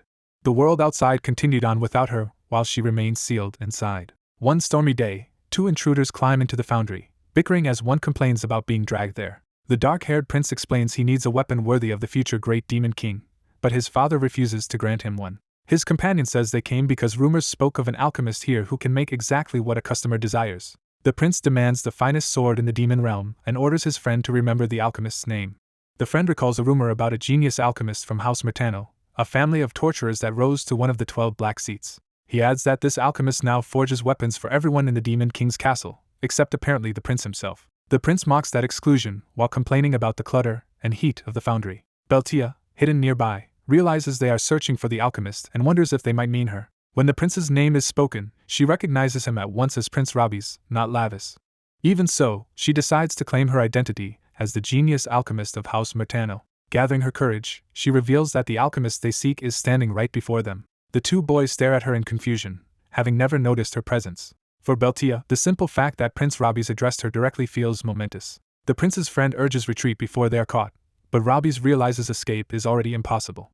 Beltia nervously introduces herself and admits that she is the alchemist they came for. The friend refuses to believe such a small girl could be the terrifying figure from rumor. Beltia is startled to learn that frightening legends about her have spread outside. Rabi's dismisses the rumors, sees only a tiny girl, and bluntly asks her to make him a sword. Beltia fixates not on the request but on his description of her as cute. She works through the meaning and realizes he is calling her lovely. That interpretation overwhelms her because no one has ever seen her that way before. Eager to please him, she immediately promises she can forge the sword and asks what she needs. Speaking with unsettling honesty, she explains that to melt the materials she needs his soul. Rabi's instantly loses interest when he thinks the price is literal soul burning. Beltia hurriedly clarifies that she only needs to see his soul, power, and path in order to understand what weapon suits him. She decides that if she keeps watching him, she will be able to read it. Because Rabi's is the first person ever to see her as lovely, Beltia resolves to use all her knowledge to forge a sword just for him. From that day on, she begins secretly observing him. To do that, she finally gathers the courage to step out of the foundry on her own. She overcomes the fear that bound her there, all for the sake of following Rabi's.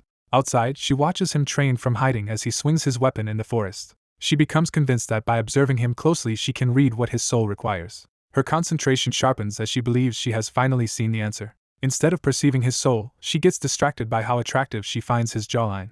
Her supposed insight drifts further into infatuation as she admires his collarbone. She celebrates as if she has made a profound discovery, when in truth she is just swooning over him. She keeps watching him for a very long time, while Rabi starts sensing that someone is observing him. Meanwhile, Beltia devotes all of her time to forging a sword she believes will match his soul. After a long effort, she finally completes the blade. She names it the Damra blade and believes it is the perfect sword, one that can become one with Rabi's soul. To her, it is the culmination of everything she knows and a weapon made only for him. When the work is done, the castle remains quiet, leaving her alone with the problem of delivering it. She panics over how to give the sword to him, and fears he might hate it or hate her. While she hesitates, Rabi's arrives and impatiently demands the weapon. He reveals that a full century has passed while she kept watching and delaying. Beltia is terrified that he came in person and worries he will be disappointed. Her anxiety spirals into absurd fears that he will mock the sword as useless and get angry at her. Rabi's cuts through her panic by calling her name. He explains he must leave tomorrow to annihilate the traitors of Xiaganan and asks her to give him the sword today. His urgency jolts her into action. When he even adds a polite plea, Beltia is overwhelmed by the thought that he is begging her. She interprets his desperation for the weapon as desperate desire for her. In a flustered frenzy, she thrusts the sword into his hands. Rabi's is thrilled to discover the weapon was already finished. Beltia retreats in embarrassment, trying to reassure herself that at least she managed to give it to him. As he stays silent for a moment, she assumes she has failed and braces for rejection. Instead, Rabi's praises the sword as genuinely excellent. He marvels that its balance is perfect and that it accepts his magic completely, then asks what it is called. Caught off guard, Beltia struggles to say the name aloud.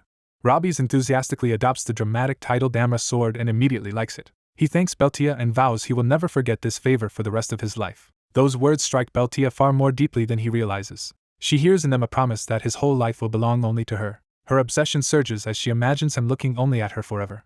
For the first time, she feels grateful that she was born into flames, because they gave her a way to bind herself to him. She decides the path she found in those flames must exist only for Rabi's. In her heart she vows to look only at him forever and to remain with him always. Yet even in that fantasy she sets one condition: she must never touch him. She forbids contact because she fears her flames would burn him away. Back in the present, a listener acknowledges that Beltia's retelling explains the shape of her past, even if some details are distorted. The conversation turns to why one of the boys still cannot look directly at Beltia, and he blames the face she currently wears for triggering his trauma. Beltia, now in a human-like form, is mortified by being physically close to the man she still thinks of as brother. Pressed to ask what he wanted, the nervous boy finally raises the question that brought them here. He explains that after firing the gun she made for him, his body began reacting strangely, and he feared he was losing control. The symptoms continued: a sudden pounding heart, blurred vision, cold sweat, breathlessness, and anxiety. Beltia immediately recognizes the condition. The boy jumps to the supernatural conclusion that he is being controlled by magic. Beltia flatly corrects him and says it is simply panic disorder. She adds with equal bluntness that he also has a split personality. He tries to reinterpret everything as demon synchronization through his weapon, but she insists he needs treatment, not mystical explanations. Another boy mocks him for underestimating himself and overimagining things, while the patient admits he had secretly hoped the magical theory was true. Beltia begins explaining her craft by saying every soul carries its own unique energy. That energy differs across celestials, humans, and demons, and no two are the same. If the body that holds that energy disappears, the remaining soul vanishes with it as well. She confirms that she can see the soul of anyone who commissions a weapon from her. Her work is to identify what kind of energy that soul needs and create a weapon suited to it. But she can only adjust a weapon to match a soul, never alter or create the soul's energy itself, which is why understanding the customer accurately matters. The boy realizes that the gun may have excited him because it was fitted to the hidden personality inside him. Beltia confirms that the energy of an unrecognized second personality burst out, and she unknowingly made the gun to suit that self. He is shaken to learn that such a personality was hidden within him all along. Another companion admits Beltia is making sense for once, which only embarrasses her further. Unable to endure the closeness any longer, Beltia flees in a ridiculous disguise to escape the situation. One boy snaps at her to stop being annoying and go back to the demon realm, but Beltia clings to Robbie's old promise and insists she will stay by her brother's side forever. She runs off anyway, refusing to let go of that conviction. Left behind, the boys react with disbelief at the disturbing implications of her devotion. One of them bitterly blames Bambi for causing this whole mess. His frustration explodes as he demands that Bambi stop hiding and face him directly. A sudden streak of pink energy answers that challenge, signaling that something is finally about to appear. A flamboyant messenger from the demon realm suddenly appears before Robbie's and his companion, clearly pleased with his dramatic entrance. Robbie's is stunned that Bambi reached the human world at all, but Bambi explains he came legally as an official envoy rather than as another prisoner. Bambi immediately cozies up to the bespectacled boy and treats him as an ally, implying Robbie's needs smarter people around him to survive. When Bambi casually calls them friends, Robbie's feels instantly betrayed by how easily his companion is won over. Bambi cuts through Robbie's outrage and asks whether he has ever truly considered why he was sent to the human world. Robbie's insists the answer is obvious, believing the demonic bloodstone was given to curry favor with the demon king's son. Bambi dismisses that shallow answer and mocks Robbie's for mistaking arrogance for understanding. He warns that clinging only to surface facts will get Robbie's killed in a human body, forcing Robbie's to demand the real scheme. Bambi reminds him of Morgus, the ancient demon imprisoned in the human world long ago. He reveals that Morgus has begun moving again, turning the conversation from insult to urgent threat.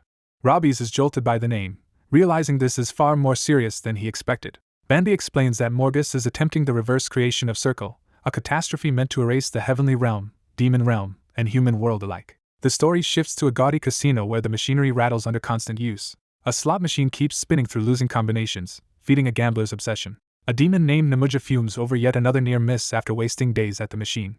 His frustration boils over as he demands his money back from the machine itself. A hooded subordinate approaches carefully and tries to calm Lord Namuja before his temper causes trouble. The subordinate offers him a few more coins, and Namuja eagerly accepts the chance to keep gambling. Namuja slams the lever again, convinced the next spin will save him. The reels whirl, drawing him back into desperate anticipation.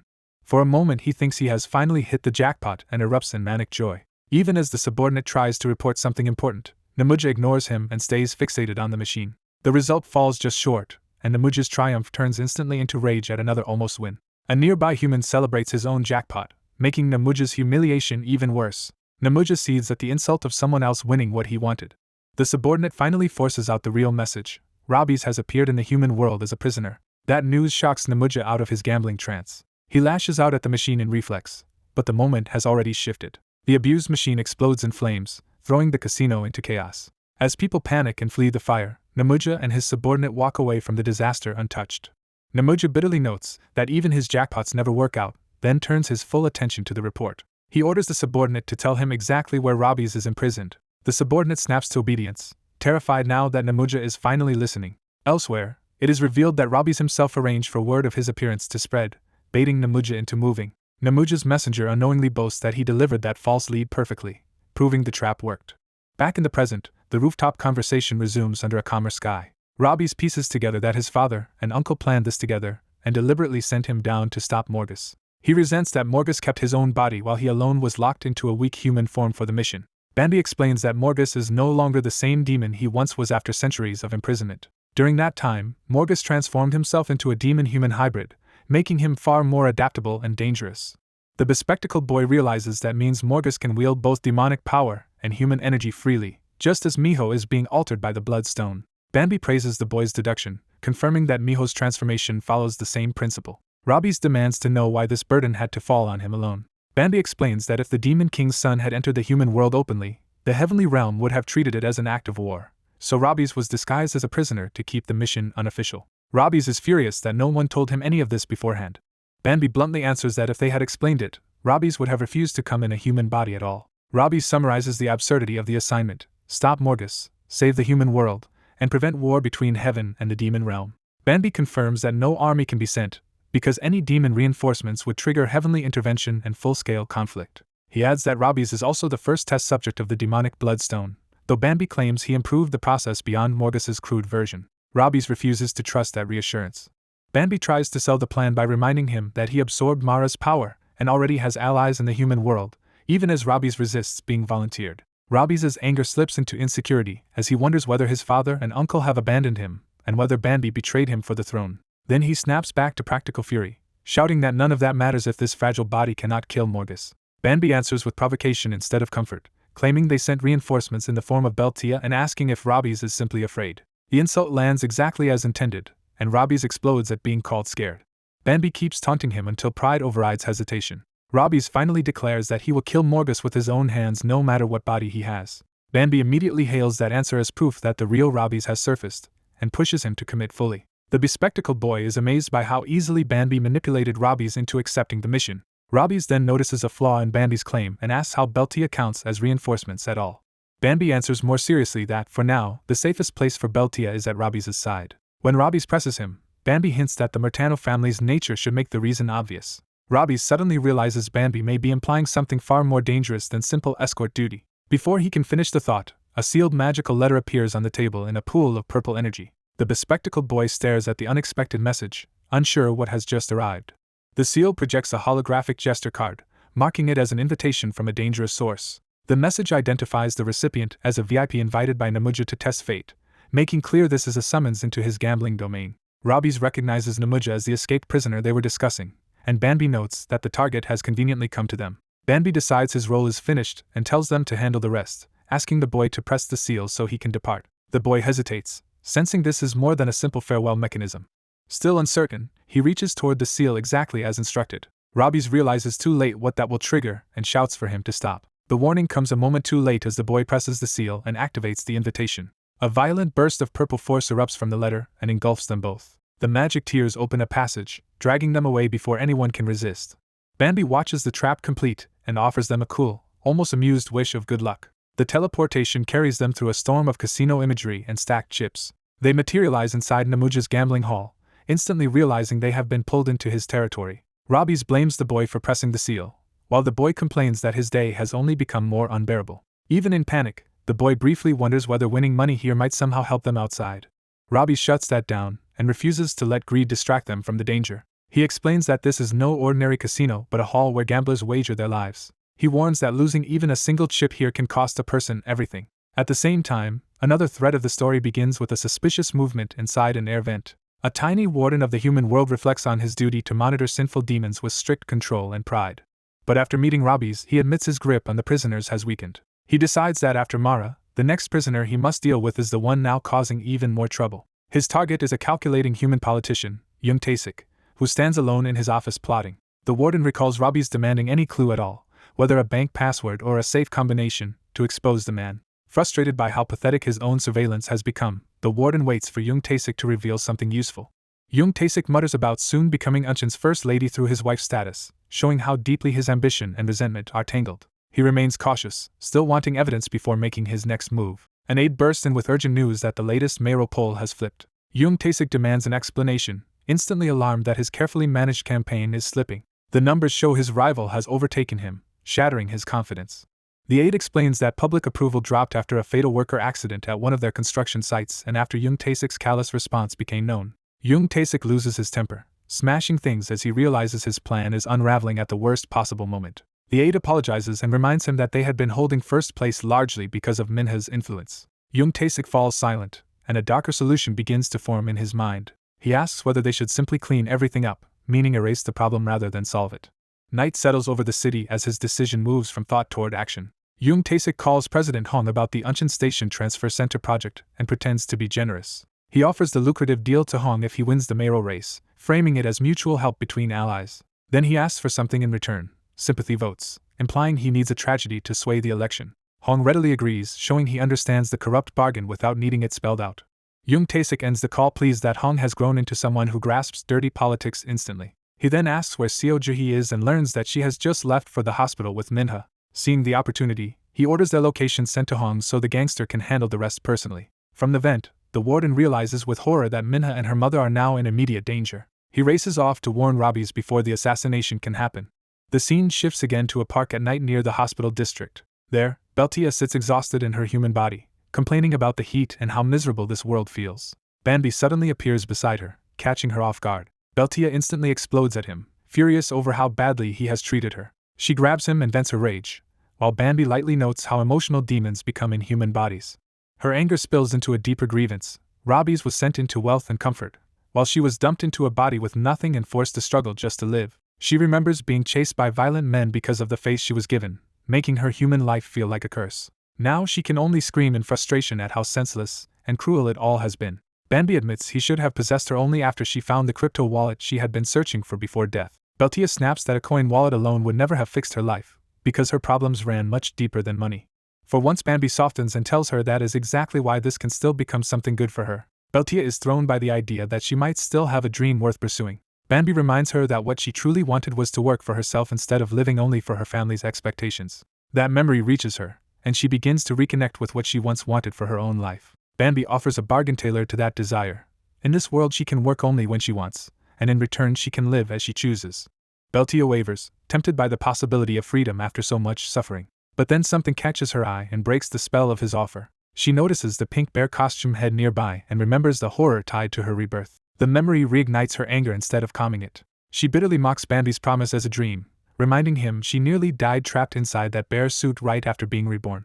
Bambi apologizes and insists that, at the time, it had seemed like the best available option. Beltia rejects that excuse and kicks him away, refusing to forgive so easily. Bambi crumples to the ground, complaining about his back but not retaliating. Beltia stands over him in silence, still trembling with unresolved anger. Then she asks the cruelest question of all, whether the body she originally had was crushed properly. Bambi turns away before answering, the weight of the truth finally showing on his face. He admits that her original body was completely destroyed and that he personally confirmed it. Beltia responds with chilling calm, focusing not on the fact of death but on the pain it must have caused. She says being burned would have been easier because at least that kind of suffering was familiar to her. For the first time, Bambi addresses her with real gravity instead of teasing. Their confrontation is interrupted when Strid arrives in a panic, shocked to find Bambi there with Beltia. Bambi greets her casually, but Strid is too alarmed to care about pleasantries. She blurts out fragments about a password, a hidden camera, and Robbie's mother being in danger, unable to organize the urgency. Forced to start over, she explains that while spying on the Young family for an account password, she overheard Young Tae-sik arranging with a gangster to hit Robbie's mother with a car so he could gain sympathy votes and win the mayoral race. Beltia is baffled by the political logic, not understanding why a wife's death would help a husband become mayor. Bambi immediately grasps the human cruelty involved and states the scheme plainly. Young Tae-sik intends to murder his own wife for sympathy votes. Beltia is surprised that Bambi understood the situation so quickly. Strid adds that she can strongly sense Robbie's nearby but cannot locate him, so they must warn him at once. Bambi realizes where Robbie's must be now by connecting that urgency with Namuja's invitation trap. Without wasting another second, he asks Strid where Robbie's mother is, and she tells him she is probably already near Minha's hospital. The group heads out, dragging Beltia along despite his protest. A gambling token becomes the key to entering their next destination. Inside a casino, they come face to face with a ragged demon who immediately recognizes Robbie's. The demon mocks the humiliation of a prince of the demon realm ending up in the human world as a criminal. He makes clear that he intends to kill and consume Robbie's. Robbie's answers with contempt, noting how far the demon has fallen. The sight of Robbie's in a human high school body only deepens the demon's scorn. Robbie's coldly reminds him that prison should have led to repentance, not another rampage after escape. A hidden accomplice warns that Robbie's can still use demon power even in a human body. Robbie's realizes the demon has support and identifies Boar among the hidden threats. Boar emerges, promising that this encounter will not end like before. The escaped demon grows excited, seeing Robbie's power as a chance to turn the situation into a bigger game. He activates his magic through a gambling ritual. With a sinister grin, he formally begins his deadly betting game. Robbie's watches in silence as the demon's identity and history come back to him. Namuja is revealed as a former executioner of the demon realm, a man who erased condemned criminals without a trace. His reputation was so absolute that even the fiercest demons could not resist him. He once carried out lawful executions against criminals such as Bezra Kuronai under grave charges. Back then, Namuja enforced the law immediately and without hesitation. His victims could only beg in disbelief as judgment fell. Any attempt to resist was instantly crushed. Those condemned cursed him for taking lives while serving as nothing more than an executioner. Namuja answered such defiance with merciless force. He cut them down with brutal efficiency. His killings were swift and exact.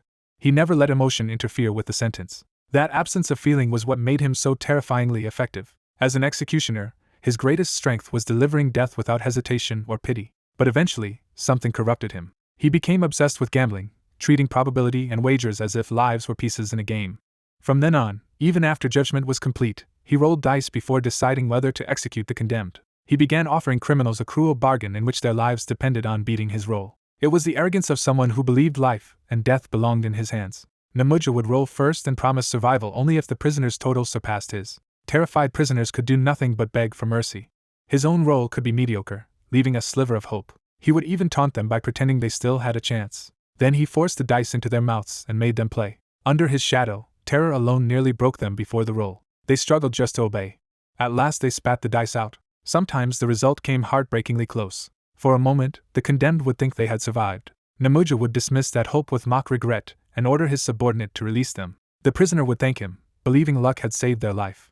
He would smile and tell them they had survived by a single point. If he lost, he let them go, but if he won, he beheaded them with a smile. He excused all of it as nothing more than luck. What made him even more monstrous was that he extended this game to the weak and innocent as well. Even children guilty of minor offenses were dragged into his deadly amusements, which he found boring unless the stakes were cruel.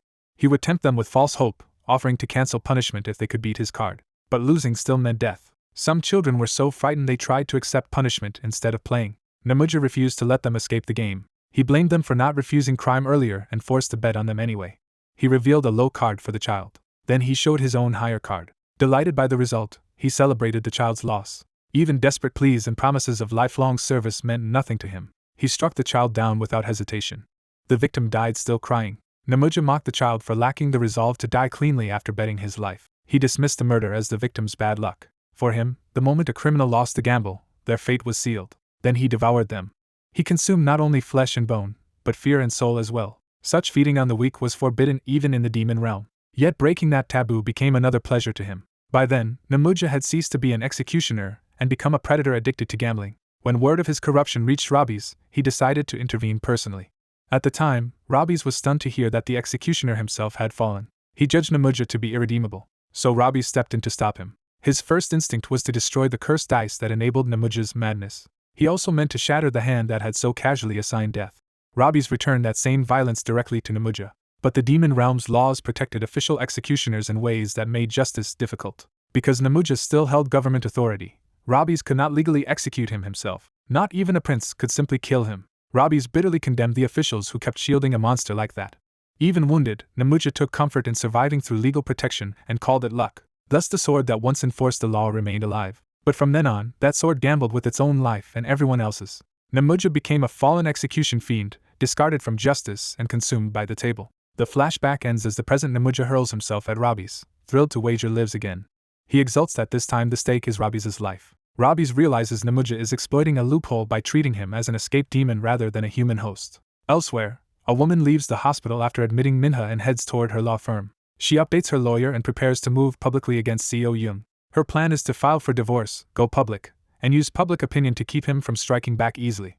She believes she can uncover proof of his crimes, though others worry she is exposed. At the same time, two youths race through the street, fearing Seo Young will not stay passive. A truck closes in on the woman's car at an intersection. She steels herself, determined to protect her children no matter what it costs. Then she senses danger too late. The truck slams into her car in a deliberate crash. Watching from afar, the children realize they have failed to save their mother in time. The wrecked car flips and burns in the road. Inside the wreck, her body lies motionless. But before the disaster can claim her, someone catches her and calls the timing perfect. A pink-haired demon lord appears carrying her safely from the crash. The children are shocked to recognize him as Lord Barkin. Barkin casually explains that he came to visit his beloved nephew. Back in the casino, Namuja orders the dice to decide the next fatal result. He unleashes a barrage of probability-based attacks, delighted that his power is responding.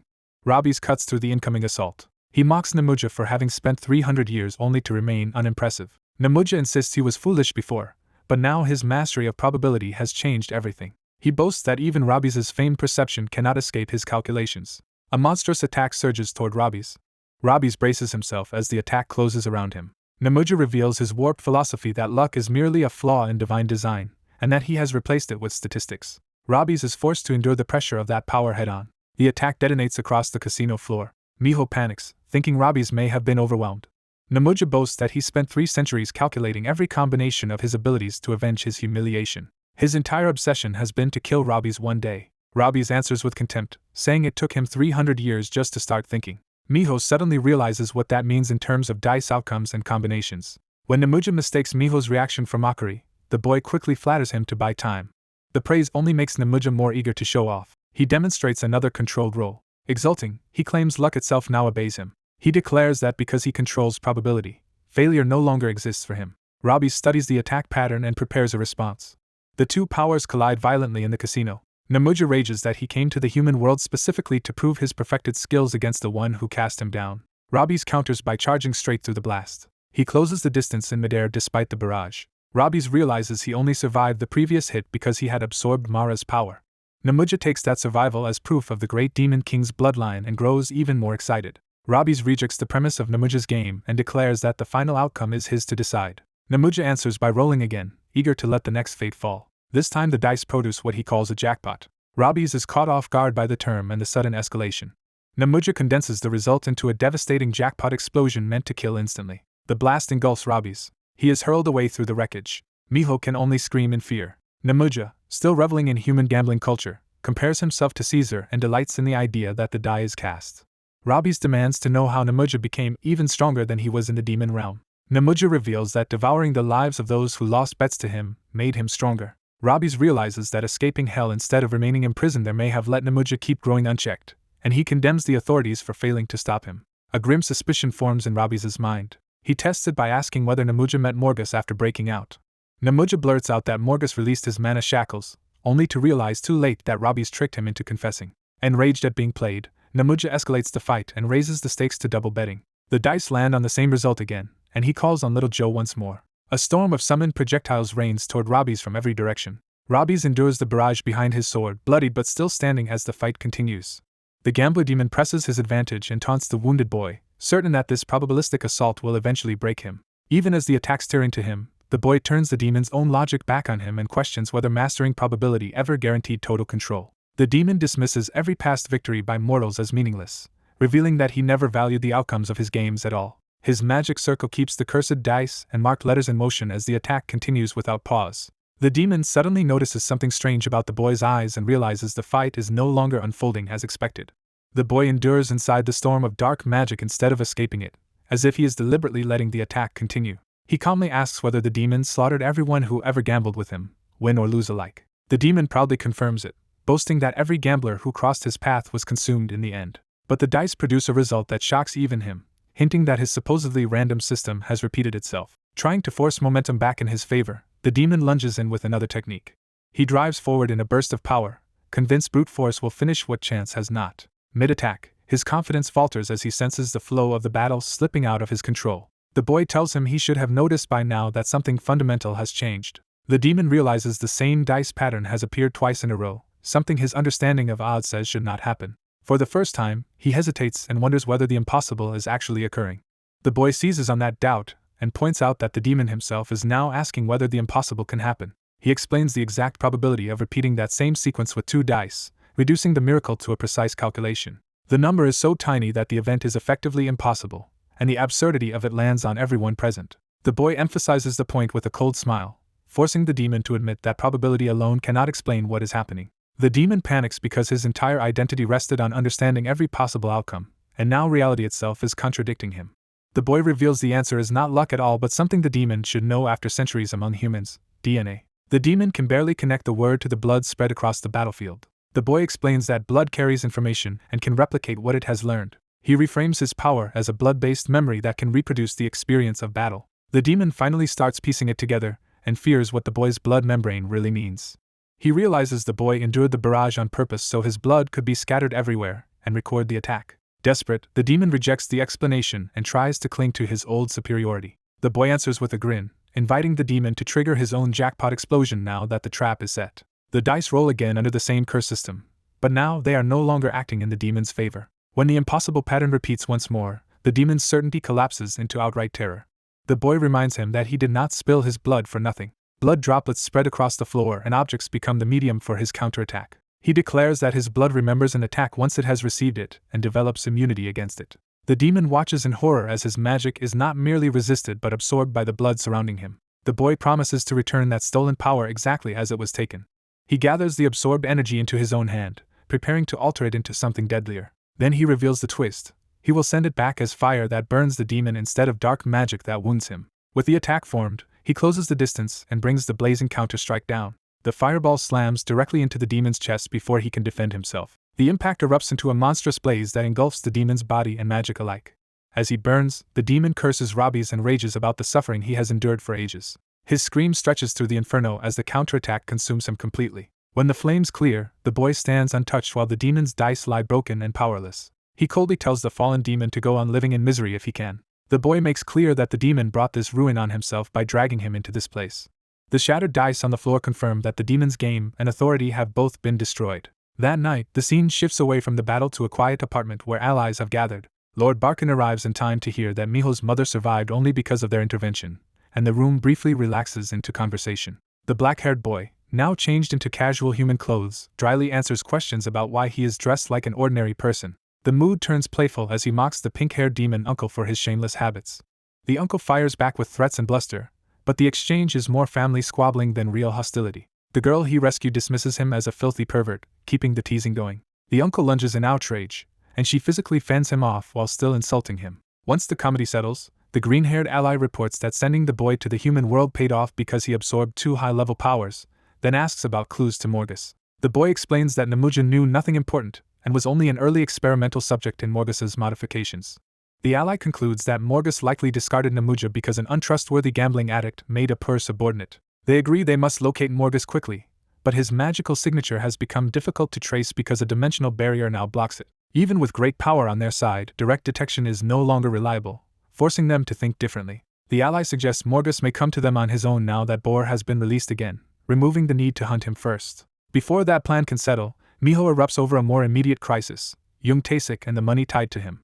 The green-haired ally bluntly reminds him that the money was never really his in the first place. They then reveal that Strick already left behind a useful gift for dealing with Taesik. That gift is evidence proving Jung Taesik hired President Hong to commit murder, and it is meant to be passed to Seo Jae. The blue-haired helper accepts the praise with smug pride, insisting this kind of covert work is basic for her. As the room calms, the boy asks Banbi if he will be leaving soon.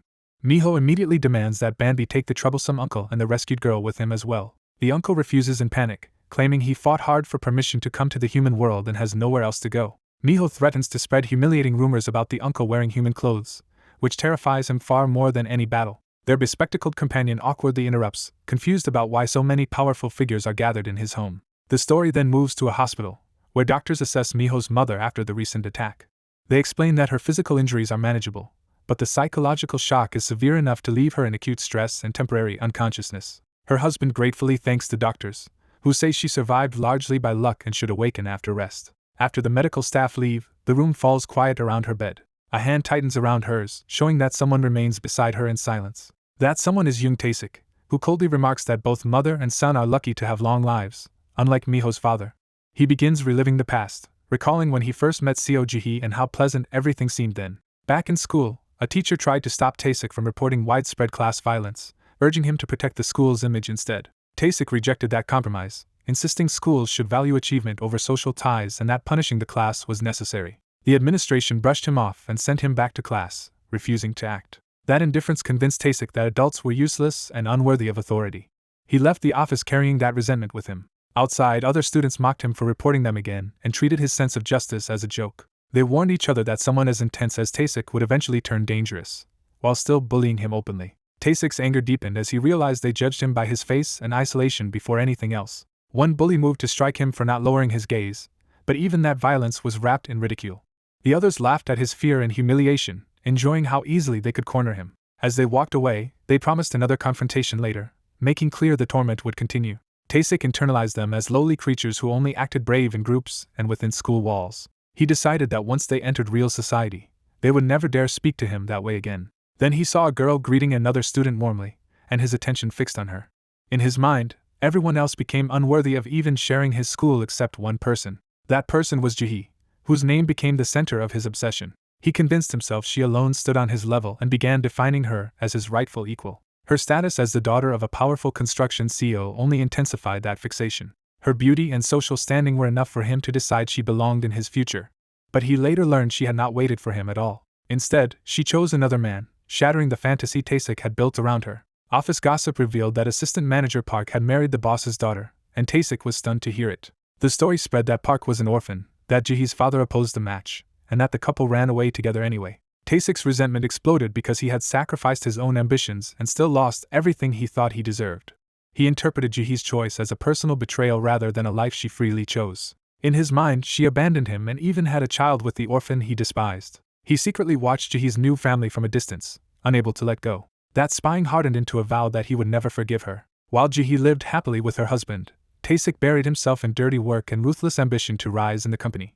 He courted President Hong by promising that winning a major contract would erase Hong's stigma as a gangster. Hong eagerly asked what price Taesik wanted in return, desperate for legitimacy. Taesik answered that he only needed one person taken care of, leaving the method to Hong's imagination. He made the real bargain explicit. If Jihi's husband and father were killed, he could seize Haemyeon Construction and split the gains. Hong admired the ruthlessness and agreed to the plan.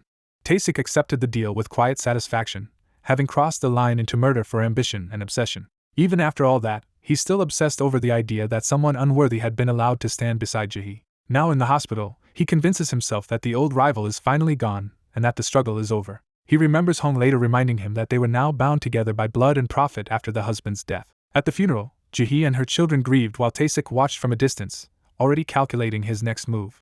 He approached her not with comfort but with contempt, deciding she could not survive alone with 2 children and should return to her father's world. He addressed her by name as if claiming a place in her life at her weakest moment. The memory shifts to the wealthy family home where her father confronted the aftermath. Jihi insisted she could raise Miho and Minha by herself, refusing to surrender her independence. Her father dismissed that resolve as ignorance and ordered her to come back home.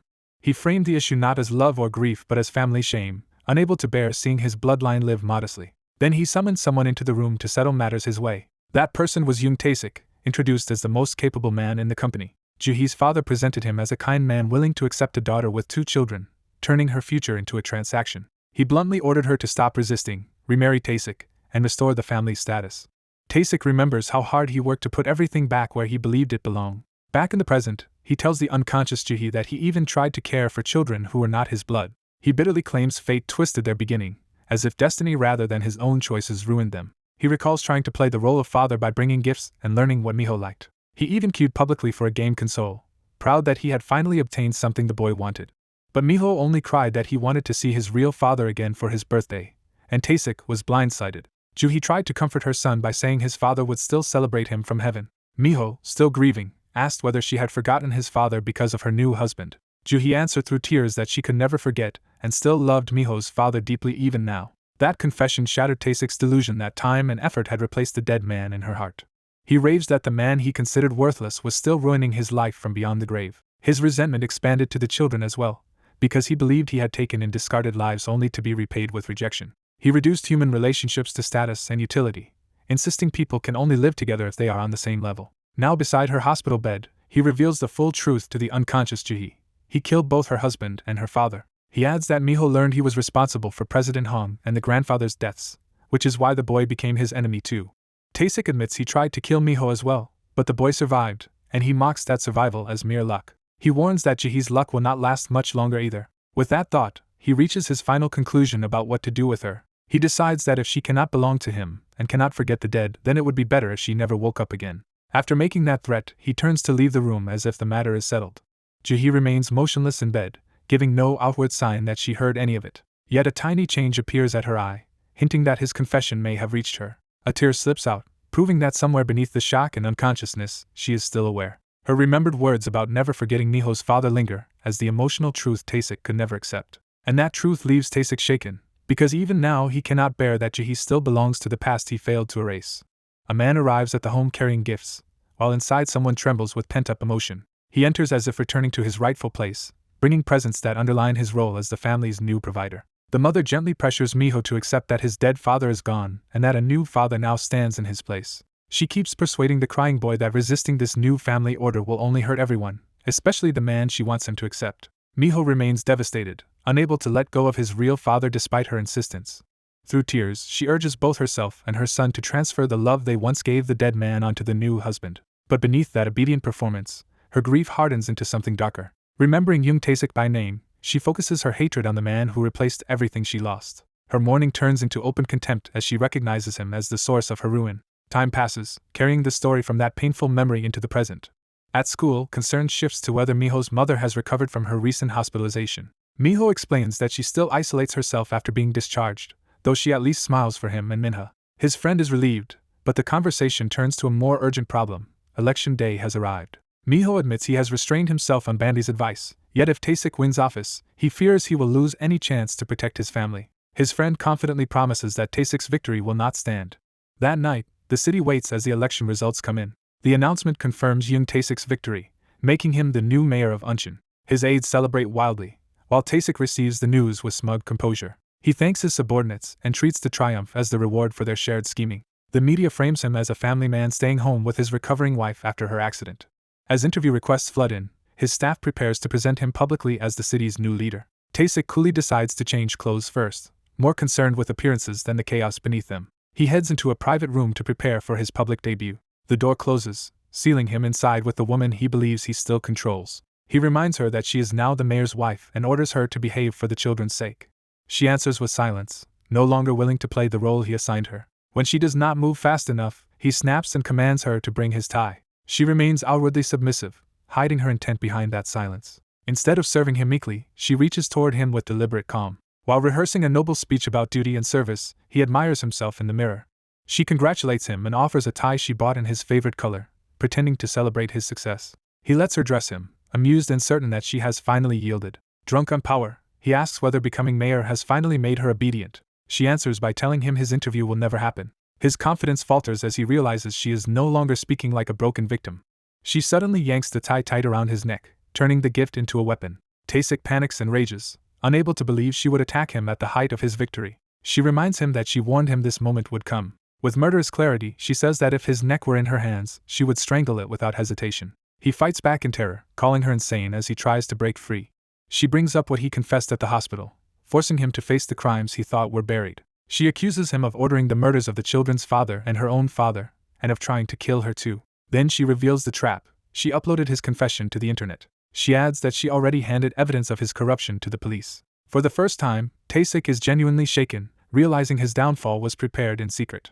She tells him the investigations have already begun and that even his powerful backer, President Hong, is likely surrendering. Her revenge is not simple murder but the destruction of the happiness he stole from her. He can only choke out her name, stunned that the woman he crushed has outmaneuvered him. The television confirms the disaster as breaking news exposes him as the man behind a murder order. Realizing the scandal is now public, Taesik abandons all pretense and lashes out in fury. The broadcast goes further, naming the victims whose deaths are now tied to him. In blind rage, he grabs a heavy object from his aide, desperate to smash the evidence and anyone around him. He hurls it violently, screaming as his carefully built image collapses. The thrown object destroys the television, but it cannot stop the truth already spreading beyond the room. She drops his car key and tells him plainly that she wants him dead, but is sparing him only because of the children. Instead of killing him, she condemns him to a harsher punishment, life as a hunted criminal rather than a prisoner with shelter and meals. She orders him to run forever and live hidden like vermin in darkness. Humiliated and cornered, he swears he will kill her if he gets the chance. Even while threatening her, he snatches up the key she tossed down, choosing escape over revenge. He flees the apartment in panic as she lets him go, having already stripped him of everything that mattered. She calls after him that he will never enjoy his achievements again, because fear will poison every moment of his life. She vows that from now on she will use everything she has to track him, and that every move he makes will be watched. In her mind, he is no longer a husband or mayor but a beast on a leash she intends to keep tight forever. Taesik rushes into the underground parking garage, trying to turn flight into survival. As he runs to his car, he curses her and promises to drag her down with him even if he dies. A stranger blocks his path and mocks him as the kind of cockroach he was just condemned to become. Mistaking the figure for a possible rescuer, Taesik begs for help and offers anything in exchange. Then he recognizes the towering pink-haired man before him and realizes this is no salvation. The newcomer answers with a brutal punch that sends Taesik reeling. Taesik is thrown across the garage, screaming as the attack crushes his last illusion of escape. The pink-haired man praises Miho's mother for her judgment, revealing that he is acting on her side. Taesik clutches his shattered face and spits out hatred, still unable to accept how completely he has been cornered. He accuses the two of teaming up to send him to his death. The pink-haired man dismisses the complaint and silences him with another kick. He declares that ordinary human law is too weak for monsters like Taesik, criticizing Miho's mother for being too merciful. Because Taesik briefly acted as his younger brother's father, he decides to give him a special punishment instead. A small demon approaches the battered man and presses a grotesque mask toward his face while he trembles in confusion. The pink-haired man explains that the mask was originally made to kill him, and now Taesik will wear it. The device is identified as Agmel's breeding mask, and it clamps onto Taesik's face. The mask immediately burrows into him, making him scream for it to be removed. When he tries to tear it off, purple power lashes out and punishes the attempt. The pink-haired man tells him escape is impossible now. He opens a portal to the hell he created and drags Taesik toward it, promising a punishment shaped by his own sins. Even at the brink of damnation, Taesik can only howl for someone to save him. The portal swallows him as the small demon watches without pity. The small demon cheerfully explains that the destination is Carnifica, a hell where one cannot die and must suffer endlessly. He adds one more cruel detail. Carnifica's depraved ruler still possesses Agmel, making Taesik's fate even worse. Later, in that infernal place, the pink-haired man lies sleeping while the small demon sneaks up on him with mischief in mind. Annoyed that he keeps bothering his brother under the excuse of training, the little demon decides to retaliate. He slaps the same filthy Agmel egg mask onto the sleeping man's face as a prank. The victim jolts awake in horror, recognizing the mask and the disgusting creatures attached to it. The little demon gleefully explains that Agmels will keep hatching and crawling into every opening on his face until the mask is removed. The pink-haired man immediately tries to rip it off by force. The little demon panics and warns that brute strength will not work. Instead of listening, the enraged man chases the prankster, threatening to throw him back into the fire. The little demon flees while complaining that the prank backfired because the mask came off too easily. His irritation vanishes when he suddenly remembers he is supposed to go see his brother. He grabs a tracker linked to his brother and rushes off to find him at once. Back in the human world, the night outside the apartment has grown quiet again. Miho's mother holds a photo of her dead husband and tells him that the long ordeal is finally over. She promises him that she will protect the children no matter what happens next. Tears still fall, but now they carry relief as much as grief. She asks her husband in heaven to keep watching over their family, trusting that his memory will remain with them.